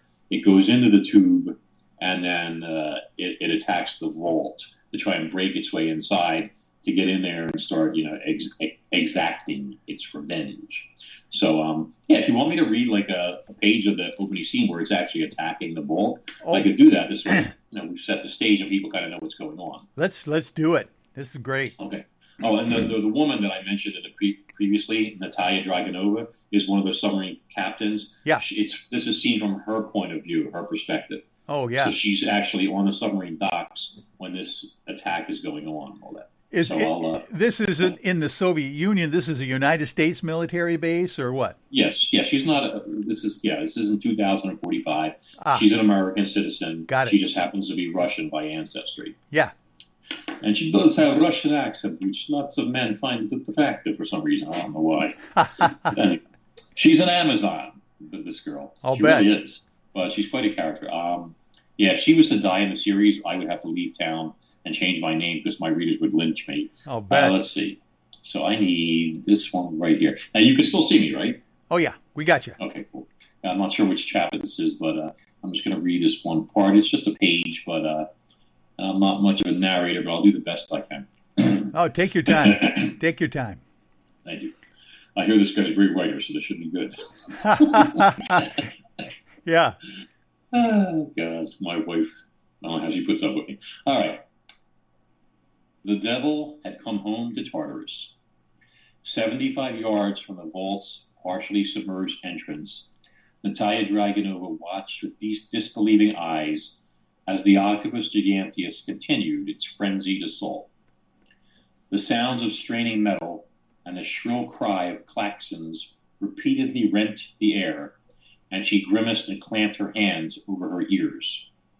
All the while, she struggled to wrap her head around the enormity of the threat now posed by this new and unexpected enemy. The octopus, legends be damned, it was definitely not a squid, was impossibly huge and powerful. The frantic docking crews had been lucky. They'd managed to close the armored submarine bay doors in a nick of time. But from the look of things, the yard-thick titanium steel portals were doing little more than slowing it down. The mollusk's rock-hard tentacles, in some places as thick as the main cables of a suspension bridge, appeared tireless, and the unrelenting pressure they were exerting on the vault was slowly but surely overcoming the straining actuators that kept the reinforced gates closed. Suddenly, an acrid smell invaded Natalia's nostrils, and her head snapped back hard on her shoulders. She looked, did a double take, and still couldn't believe it. There was actual steam rising from the places where the Kraken's arms had attached themselves above the waterline. The surrounding metal began to bubble and then deform. One of the strongest alloys on the planet, and the cephalopod's manhole-sized suckers were eating into it. Bozy boy. That's Russian for like, oh my God, sorry. She shook her head and blew out a breath through bowed lips. Whatever super acid the thing secreted was no joke. It was definitely not something she'd care to be exposed to. Natalia's indecisive wallowing ended abruptly as the panicky screams around her rapidly increased in volume. The military tactician in her rose to the fore, and she took in her situation. Judging by the warning lights that lit up the nearby podium like a Christmas tree, the vault's recently upgraded system of oversized gears and hydraulics was fast approaching the point of failure. Already, the once hairline gap between the 60-foot bay doors was a yard wide and spreading. She didn't know much about octopus anatomy, but she'd seen a video once where a 4-footer squeezed its entire body through a 3-inch pipe. They didn't have much time. Ho, ho, ho, my. That brings you right to the source. Oh, the anguish. I love it. I love this line. It just jumped out at me. She blew out a breath from bowed lips. Oh, my. Yeah, it's like, like, whoa. Exactly. It's like you really described that there. That's fascinating. And obviously this is, well, let me ask you this. Would this be towards the beginning of the book, or would this be in the middle or towards the end where this is happening? I think it's the first few chapters, because the Kraken has been following the sole survivor of the group that attacked its lair. Oh, its mate was killed. It actually there was a male also, and the guy that was responsible for destroying her brood, her offspring, thousands of eggs, thousands. I mean, if they'd hatched, can you imagine they would be everywhere? But he's inside like an armored suit, like like almost like an underwater version of like a robotic suit. Yeah. And it's been heavily damaged because she attacked him when she came there and found her, offspring dead and her mate killed, etc. And he managed to escape, but the suit was badly damaged and he was horrifically wounded. And he's been fleeing for his life with this thing following him, chasing him. And he thought that he lost her, but she was hanging back and waiting because she didn't want just him. She wanted to follow him back to his lair and then get revenge on, his stuff, his people, his kind, etc. So, I think this takes place in the first couple of chapters. Oh my. That reminds me of the crocodile in the Great Sea, the sea novel, trying to get after Captain Ahab. Oh my gosh, yeah, the revenge. Oh, that's fascinating. Great, good job on that. Thank you. Well, when you take an animal that has emotions and feelings, like people have had like if you mistreat a dog's not going to forget it. Yeah. Cats are even worse. If you do something good for a cat, something that it needed help with, that cat will remember you and will love you. But if you do something bad to a cat, whew, you watch your back. So when you have an animal that's highly intelligent, like orcas smart as a killer whale. Yes. Orcas are emotional animals. I mean, they're just like people. Yeah. So, I mean, this is why this whole SeaWorld thing. But, a creature like that that's calculating, that's emotional, it's not just, responding from instinct anymore. This is a cold, calculated plan on its part. Yeah. Oh, and I put you inside the octopus's mind, too. Oh, yeah. It sounds like you do. You have that capability then to come from different points of view, it sounds like, huh? I try. Yeah. Which is challenging because obviously you have to think differently and describe the thoughts differently than a human response. Well, having dated a few octopuses in my day, Yeah, you kind of learn as you go, don't you? Holy mackerel. Well, listen, this has just been an honor for me to be able to sit here with you for 2.5 hours and feel like, oh my, I could go another 2.5 hours. Thank you for your patience with me, and thank you for your ability to really tell this story. What is the name of this final, well, not final, let's not say that, but the latest novel? What's the name of that? It's Cronus Rising Kraken Volume 3, and it just went on pre-sale, actually. So people can buy the book now. They won't be able to get it until July 4th when it comes out. But if you go on Amazon, it's there. Just look up either my name, Max Hawthorne, or look up Cronus Rising, the series, and they'll say, there's 5 other books out there. Yeah. So they have a lot of stuff to choose from. But yeah, I'm very excited about the book. It's really, it's been a labor of love for the last 8 or 9 months. So. Oh, I'll bet. And if people are going to buy the new book, and what would you, if they wanted to catch up, would you suggest that if they wanted to buy the first book, or do they need to buy the first book to get the story if they want to get more than just the latest version? Well, obviously any author's going to want people to buy every book that they've written, etc. The Cronus Rising, the books are listed in numerical order on there. The 2 small books, there's a novella and a novelette.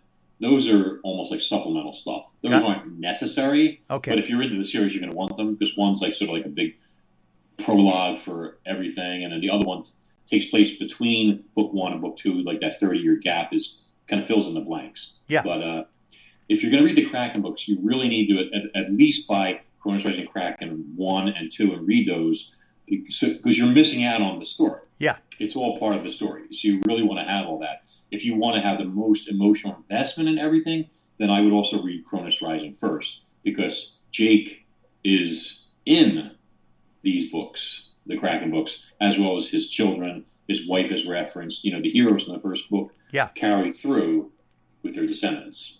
Oh, so. Fascinating. And I am so glad that we got to meet and be able to have this conversation on this fascinating weekend that we're about emerging into a new normal, as they all say. So I can't wait. Once we get that book out in July, we'll have to have you come back and talk about the details of that book too. So, Max, it would be my pleasure. Thank you. Thank you, buddy. We will be talking to you again, and we will get you a copy of this broadcast yourself, so you can put that up on your archives or wherever you want. So, definitely. Thank you so much. All right, buddy. Well, thank you again, and we will be right back next Sunday, ladies and gentlemen, with another version of Spaced Out Sunday. Thank you for joining me, and we will be back in just a moment. Need that weekend's supernatural fix? Look no further than Spaced Out Saturday, right here at spacedoutradio.com. I'm Stacey Edwards. And I'm John Edwards. Each Saturday night, Stacey and I are going to bring you the best in paranormal, cryptids, UFOs, you name it, and we're going there. It's all about the experience and to share the knowledge with all of you. So tune us in every Saturday night on Spaced Out Saturdays, starting at 9:06 p.m. Pacific, 12:06 a.m. Eastern, only at spacedoutradio.com.